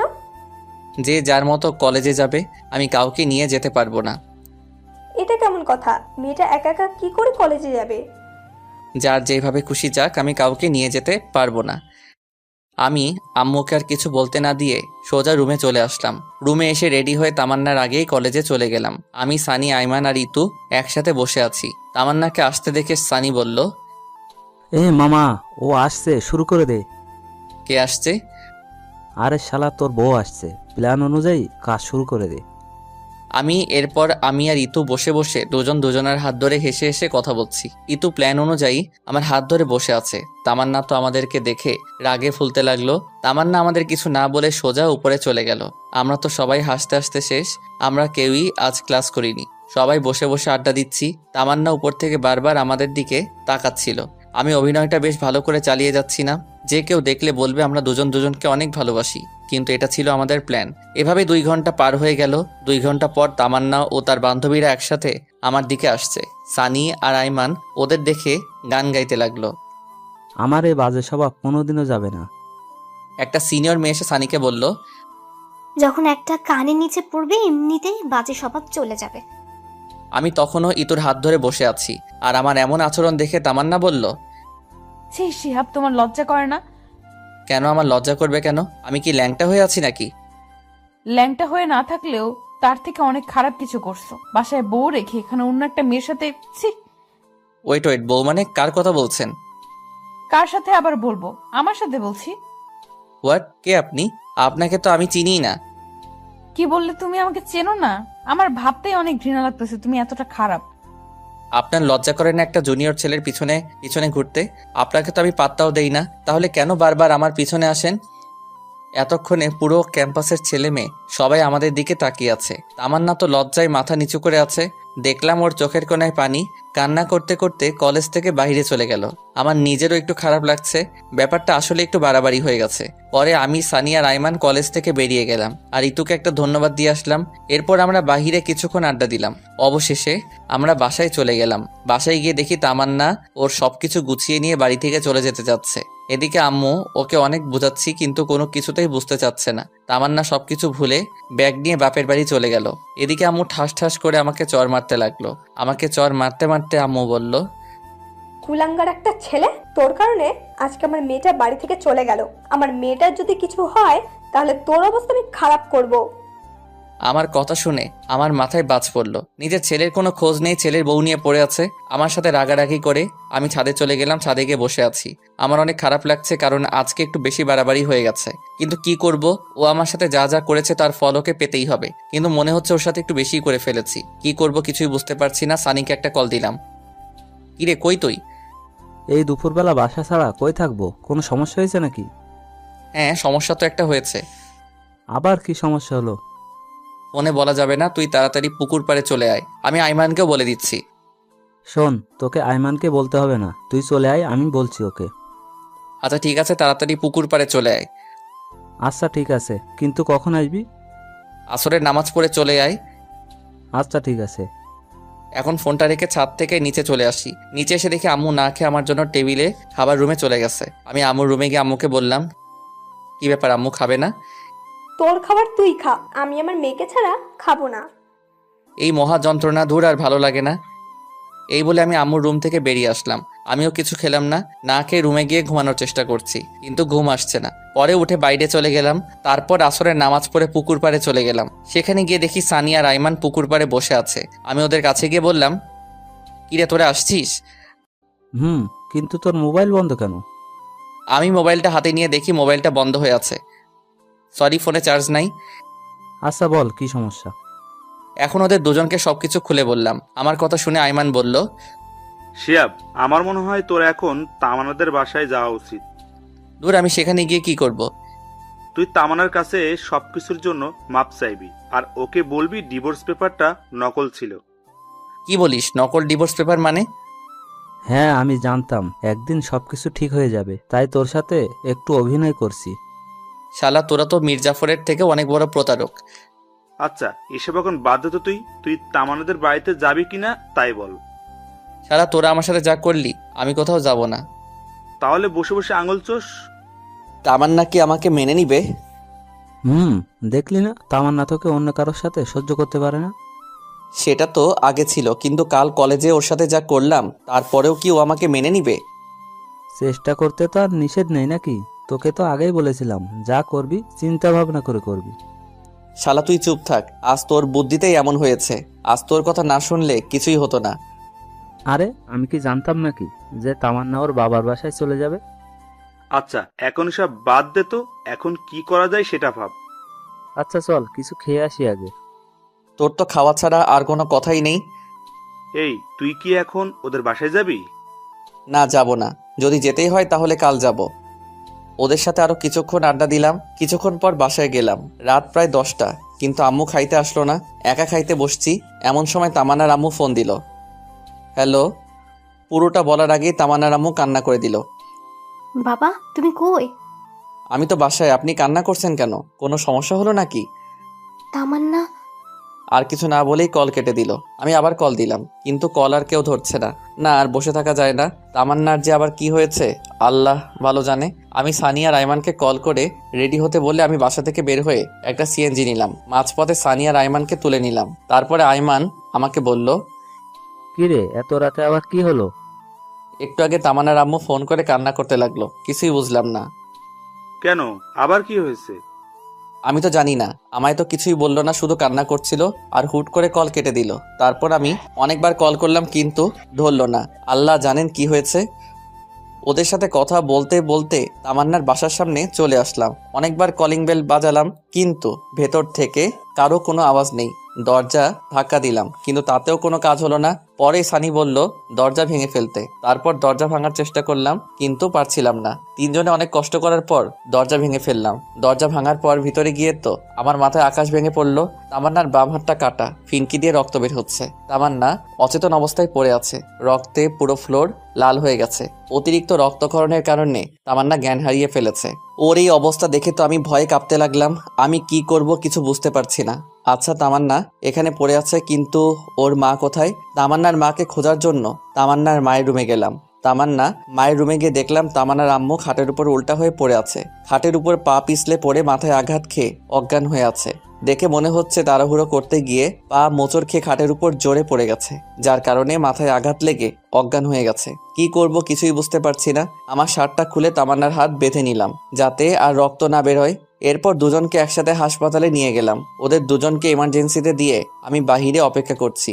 নিজের অজান্তেই চোখ দিয়ে পানি ঝরতে লাগলো। আজ শুধু আমার জন্যই এমন অবস্থা হলো। আমি যদি আজ এমনটা না করতাম তাহলে আজ কিছুই হতো না। তামান্নার জ্ঞান ফিরলেই ওর কাছে মাপ চেয়ে নিব। এরপর আমি সানি আর আইমানকে বললাম বাসায় চলে যেতে, কিন্তু ওরা গেল না। একটু পর ডাক্তার বাহিরে এসে বলল, আচ্ছা, রোগী আপনার কি হয়? আমার স্ত্রী হয়। আছে, শুনুন। রোগীর অতিরিক্ত রক্তক্ষরণ হয়েছে, জরুরি রক্তের ব্যবস্থা করুন। জি বলুন, কোন গ্রুপের রক্ত লাগবে? আমরা এখানে 3 জন আছি। A B positive. আমার এ পজিটিভ। আমার ও পজিটিভ। আমার বি পজিটিভ।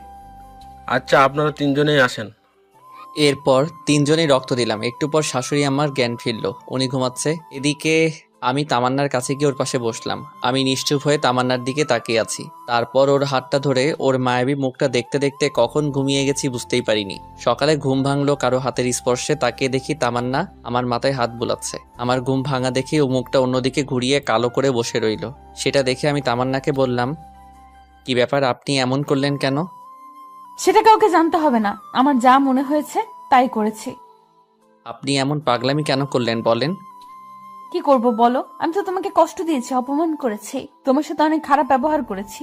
তুমি তো কোনোদিন আমাকে ক্ষমা করবে না। তাই বলে সুইসাইড করবেন? এর আগেও আপনি এমন করেছেন। আমি মরলে তোমার কি? এটা শোনার সাথে সাথে ঠাস করে ওর গালে একটা চর বসিয়ে দিলাম। আমার চর মারা দেখে তামান্না আমাকে বলল, তুমি আমাকে মারলে? আপনাকে মেরেছি, বেশ করেছি। আমি আমার বউকে মেরেছি, কার কি? বউ? তাহলে সেদিন ডিভোর্স লেটার কেন দিলে? আরে ওইটা ডিভোর্স পেপার ছিল না, জন্মদিনের কার্ড ছিল। আর ওই চিঠিটা তো আমি এমনি এমনি বানিয়ে লিখেছি। তাহলে কাল কলেজে এমন কেন করলে? আপনি যে আমাকে অপমান করেছিলেন, আর তাই আপনাকে বোঝাতে চেয়েছিলাম। আপনার কেমন লাগে? অনেক হারামি তুই। আমি কি একটু ভেতরে আসতে পারি? আম্মু দরজার সামনে দাঁড়িয়ে বলল, না, এখন ভেতরে কারো আসা যাবে না। যদি কেউ আসতে চায় তাহলে পরে আসবে। তামান্না আমাকে জড়িয়ে ধরে এসব কথা বলল। এই কি করছেন? আম্মু দেখছে তো? দেখলি দেখুক, তাতে আমার কি? আমি আমার স্বামীকে আদর করব, কার কি? তাই বলে আম্মুর সামনে? এই হাদারাম, কিছু শেখ। আচ্ছা তোমরা তাহলে থাকো, আমি যাই। তাই বলে আম্মু শাশুড়ি আমার কাছে গিয়ে গল্প করতে লাগলো। এরপর আমি বাহিরে গিয়ে দেখলাম সানিয়া রাইমান দুজনে একটা টুলের উপর একজন আরেকজনের উপর উল্টো হয়ে শুয়ে আছে। দেখেই আমার প্রচুর হাসি পাচ্ছে। আমি পকেট থেকে ফোনটা বের করে কিছুক্ষণ ভিডিও করলাম। তারপর ওদের দুজনকে জাগালাম। এরপর সবাইরে নাস্তা করার জন্য বাহিরে গেলাম। সকালে নাস্তা করা শেষে তামান্নার জন্য নাস্তা প্যাকেট করে নিয়ে আসলাম। নাস্তার প্যাকেট নিয়ে ডাক্তারকে বললাম, ডাক্তার সাহেব, জি বলেন। আমি কি আমার রোগীদের বাসায় নিয়ে যেতে পারি? জি পারবেন, তবে শুধুমাত্র আপনার শাশুড়ি মাকে। আপনার স্ত্রীকে আরো 2 দিন রাখতে হবে। আচ্ছা ঠিক আছে। এরপর আমি আম্মুর কাছে গিয়ে বললাম, ডাক্তার বাসায় যেতে বলল। ওকে, তাহলে সবাইকে নিয়ে বাসায় চল। এখানে থেকে কি করব? আম্মু শুধু আন্টিকে নিয়ে যেতে। আমি শুনেছি তামান্নাকে আরো 2 দিন থাকতে হবে এখানে। তুমি ওনাকে আমাদের বাসায় নিয়ে যাও, কিছুদিন রেস্ট নিক। আচ্ছা ঠিক আছে, কিন্তু তামান্নাকে কে সামলাবে? আম্মু আমি আছি, কেন? আচ্ছা, তাহলে তুই ওর ভালো করে যত্ন নিস। আমরা যাই। আচ্ছা ঠিক আছে, যাও। এরপর সানিয়া রাইমানকে সাথে দিয়ে আমি এবং আমার আম্মুকে বাসায় পাঠিয়ে দিলাম। এরপর আমি তামান্নার কাছে গেলাম। এখন কি অবস্থা আপনার? আগের থেকে একটু ভালো। এই শোনো না, হ্যাঁ বলেন। আমি না একজনকে খুব ভালোবাসি। কাকে? আমার এই জুনিয়র বরটাকে। কথাটা শোনো। আমি একটু অন্যদিকে তাকিয়ে মুচকে মুচকে হাসতেছিলাম। হঠাৎ তামান্না আমার মুখটা টেনে ওর মুখের কাছে নিয়ে একটা ভালোবাসার ছোঁয়া এঁকে দিল। আর তারপর বলল, এই আমাদের বিয়ে হয়েছে ঠিক, কিন্তু আমরা তো এখনো বাসর করিনি। চলো না আজকে আমরা বাসর করে নেই। একদমই না। ডাক্তার বলেছে আপনাকে আরো 2 দিন এখানে থাকতে হবে। তাই যা হবার বাসায় গিয়ে হবে। এখানে চুপচাপ রেস্ট নেন। এমনি রোমান্টিক ভাবে আরো 2 দিন পেরিয়ে গেল। তারপর আমি তামান্নাকে নিয়ে বাসায় ফিরলাম। কিন্তু তাহলে দরজার সামনে দাঁড়িয়ে পড়লো, ভিতরে যেতে চাচ্ছে না। তাই দেখে আমি বললাম, কি ব্যাপার, এখানে দাঁড়িয়ে থাকলেন কেন? কেউ যদি আমাকে কোলে করে বাসার ভেতরে নিয়ে যায় তাহলে যাব, না হলে ভেতরে যাব না। আমি বুঝতে পারলাম সে আমাকে উদ্দেশ্য করে কথাটা বলল। কি আর করার, ওকে কোলে করে নিয়ে বাসার ভিতরে গিয়ে বিছানার উপর রাখলাম। এরপর আমি ওকে রেখে চলে আসতে যাব, এমন সময় আমার হাতটা ধরে একটা টান দিল। আমি নিজেকে স্থির রাখতে না পেরে সোজা তামান্নার গায়ের উপর পড়ে গেলাম। এটা কি হলো? আমার বরকে আমার যা ইচ্ছা তাই করব, তাতে তোর কি? আমার কি দেখাবো? দেখা দেখি। এটা বলে যখনই আমি আমার মাথাটা তামান্নার দিকে এগিয়ে নিয়ে যাচ্ছিলাম, এমন সময় সানি রুমে আসলো। মামা, আদর একটু পরেও করতে পারবা, এখন একটু বাইরে আসো। শালা, তুই আর আসার সময় পাইলি না? তামান্না লজ্জা পেয়ে অন্যদিকে মুখ করে বসে রইল। আমি বাহিরে গিয়ে সানিকে বললাম, শালা এখন বল, এই অসময় ডাকলি কেন? তোমাকে কিছু জানতে হবে না, 5,000 টাকা দে। কিন্তু এত টাকা দিয়ে কি করবি? তোকে দিতে বলেছি দে, এত কথা বলিস কেন? আমার কাছে তো এখন এত টাকা নাই, হাসপাতালের বিল দিয়ে সব শেষ হয়ে গেছে। আচ্ছা ঠিক আছে, তোকে দিতে হবে না, থাক আমরা যাই, আর বিকালে পুকুর পাড়ে আসিস, আড্ডা দেওয়া যাবে। আচ্ছা ঠিক আছে। এরপর সানি আর আইমান চলে গেল। এরপর আমি গোসল করে তামান্নাকে নাস্তা করিয়ে আমিও নাস্তা করে একটু রেস্ট নিলাম। বিকেলবেলা পুকুর পাড়ে চলে গেলাম। এরপর তিনজন মিলে অনেকক্ষণ আড্ডা দিলাম, অনেকক্ষণ তিনজনের ঘোরাঘুরি করলাম। রাত প্রায় 9টায় এমন সময় সানি বলল, মামা আমার যেতে হবে, একটা জরুরি কাজ আছে। আমারও কাজ আছে, আমাকেও যেতে হবে। তাই বলে ওরা দুজন চলে গেল। এদিকে আমিও বাসায় চলে আসলাম। বাসায় এসে তামান্নার কাছে গেলাম। কি ব্যাপার, এতক্ষণ কই ছিলে? এই তো একটু বাইরে ছিলাম। কেন, আপনার কোনো সমস্যা হয়েছে কি? ওই, তুমি এখনো আমাকে আপনি করে বলছো মানে? তো কি করে বলবো? তুমি করে বলবা। আচ্ছা ঠিক আছে। আচ্ছা শোনো, আমাদের তো বাসায় হয়নি, চলো আজকে আমরা বাসর করি। কোনো আয়োজন ছাড়া বাসর করব? না থাক, কালকে সব আয়োজন করে তারপর বাসর করব। আজকে থাকো। তোমাকে বলছি মানে আজকে। এটা বলে তামান্না বিছানা থেকে উঠে আলমারি থেকে আমার জন্য একটা শেরওয়ানি বের করলো আর একটা শাড়ি বের করলো। আমাকে শেরওয়ানি দিয়ে বলল, যাও, এই শেরওয়ানিটা পরে 2 ঘন্টা পরে রুমে আসবে। 2 ঘন্টা পরে কেন? সেটা আসলেই বুঝতে পারবে, এখন যাও। আচ্ছা, এখানে পরে নেই না? তোমাকে বলছি না বাইরে যেতে। কি আর করার, ছাদে চলে গেলাম। ছাদে গিয়ে শেরওয়ানি পরে একা একা বসে আছি। কিছু ভালো লাগছে না, কি যে করব। 1 ঘন্টা 45 মিনিট হয়ে গেল, আর ভালো লাগছে না। যখনই ছাদ থেকে নামতে যাব এমন সময় সানিয়া রাইমান সামনে আসলো। কিরে, তোরা এত রাতে এখানে কি করিস? কাজ করতে করতে জীবনটা শেষ মামা। এত রাতে কি কাজ করলি? আরে শালা, তোর বাসর ঘর সাজানো। তোদের কে সাজাতে বলেছেন? কেউ না, আমরা নিজেরাই সাজিয়েছি। এখন তাড়াতাড়ি নিচে যা, তামান্না তোর জন্য অপেক্ষা করছে। একটু আড্ডা দিয়ে তারপর যাই। আজকে কোনো আড্ডা হবে না, তুই যা, তোর জন্য আজকে স্পেশাল দিন। ওকে। তারপর আমি রুমের সামনে গিয়ে দাঁড়িয়ে আছি। কেমন যেন ভয় লাগছে, আবার লজ্জা লাগছে। কিছুক্ষণ আগেও তো তামান্নার সাথে কথা বলে আসলাম, তাহলে এখন লজ্জা লাগছে কেন? দূর, যা হওয়ার হবে। আগে ভিতরে তো যাই। এরপর 1 কেজি সাহস নিয়ে ভিতরে চলে গেলাম। ভিতরে গিয়ে দেখি তামান্না একটা লম্বা ঘোমটা দিয়ে বিছানার উপর বসে আছে। আমাকে দেখে বিছানা থেকে নেমে আমার পা ছুঁয়ে সালাম করতে যাবে, এমন সময় আমি ওর হাত ধরে বললাম, আরে আরে কি করছো? দেখছো না সালাম করতেছি? আরে, জুনিয়রদের সালাম করতে হয় না? কে বলেছে তুমি আমার জুনিয়র? মাত্র 1 বছর, এটা কোনো ব্যাপার না। আর স্বামী হিসাবে তুমি সবসময় আমার উপরে থাকবে। ঠিক আছে মহারানী, কিন্তু আপনাকে আমার পা ছুঁয়ে সালাম করতে হবে না। আপনার জায়গা আমার পায়ে নয়, এই বুকে, বুঝলেন? হ্যাঁ বুঝলাম, এখন চলো। কোথায় যাব? ছাদে। ছাদে কেন? চাঁদ দেখবো তাই। আচ্ছা ঠিক আছে, চলো। এভাবে তো যাব না, তাহলে কিভাবে যাবে? আমাকে কোলে করে নিয়ে যেতে হবে। ওরে আল্লাহ, কি বলেন এইসব? এখন কোলে করে নিয়ে চলো, না হলে সারা রাত সোফায় ঘুমাতে হবে। কি আর করবো, হাতিটাকে কোলে করে নিয়ে ছাদে গেলাম। ছাদে গিয়ে ওকে নামিয়ে দিয়ে আমি হাঁপাতে লাগলাম। ওরে আল্লাহ, একটা মেয়ে মানুষ এত ওজন হয় কি করে? এইটুকুতেই এই অবস্থা? এখন থেকে রোজ কোলে করে নিয়ে আসতে হবে। মানে? সব কথার মানে বলতে হয় না, কিছু কথার মানে বুঝে নিতে হয়। আচ্ছা চলো, কিছুক্ষণ হাঁটাহাঁটি করি। ওকে। তারপর দুজন কিছুক্ষণ হাঁটাহাঁটি করার পর তাদের একটা কোনায় গিয়ে দুজনে বসলাম। তামান্নাও আমার পাশেই বসে। আমি উপরের দিকে তাকিয়ে বসে আছি আর ভাবছি, এই এত কি ভাবছো? আল্লাহ আমাকে পরীক্ষায় ফেলেছে, সেটার কি উত্তর দিব সেটাই ভাবছি। কি পরীক্ষা? আল্লাহ আমাকে 2টা চাঁদ দিয়েছে, একটা ওই উপরে আর একটা আমার পাশে। এখন আমাকে বলতেছে কোনটা আমার কাছে বেশি গুরুত্বপূর্ণ। তো কোনটা তোমার কাছে গুরুত্বপূর্ণ? উপরেরটা তো শুধু রাতে আমার সাথে থাকবে, কিন্তু সকাল হলেই হারিয়ে যাবে। কিন্তু পাশেরটা সব সময় থাকবে। কিন্তু কথা হচ্ছে, যদি কখনো পাশে থাকা চাঁদটা চলে যায়, তাই ভাবছি কোনটা আমার জন্য গুরুত্বপূর্ণ। এটা শুনে তামান্না আমার হাত ধরে আমার কাঁধে মাথা রেখে বলল, এই তোমার হাত ধরে ধরে কসম করছি, পুরো পৃথিবী ছেড়ে দেব, কিন্তু তোমার হাত কখনো ছাড়বো না। তাই নাকি? তাই। এই শোনো না, বলেন।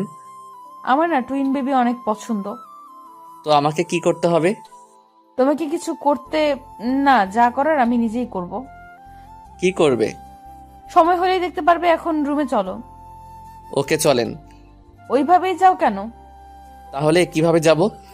যেভাবে কোলে করে নিয়ে এসেছিলে সেভাবেই কোলে করে নিয়ে যাও। কি আর করার, আবারও কোলে করে নিয়ে গেলাম। খাটে রেখে আমি ওয়াশরুমের দিকে যাচ্ছি, এমন সময় আমার কলার ধরে টান দিয়ে বলল, আই কই যাস? এই তো একটু আসছি। তোকে যে টুইন বেবির কথা বললাম ভুলে গেছিস? এটা বলে আমাকে একটা টান দিয়ে খাটে ফেলে দিল। একা দুজন হারিয়ে গেলাম ভালোবাসার এক অজানা ভুবনে। আপনারা এখনো বসে আছেন? আরে ভাই, অনেক কিছুই তো দেখলেন, এখন আমাদেরকে আমাদের মতো একটু কাজ করতে দিন। আর আপনারা আপনাদের জীবন সঙ্গীর সাথে একটু খুনসুটি করেন। এখন যে যার মতো বাসায় যান।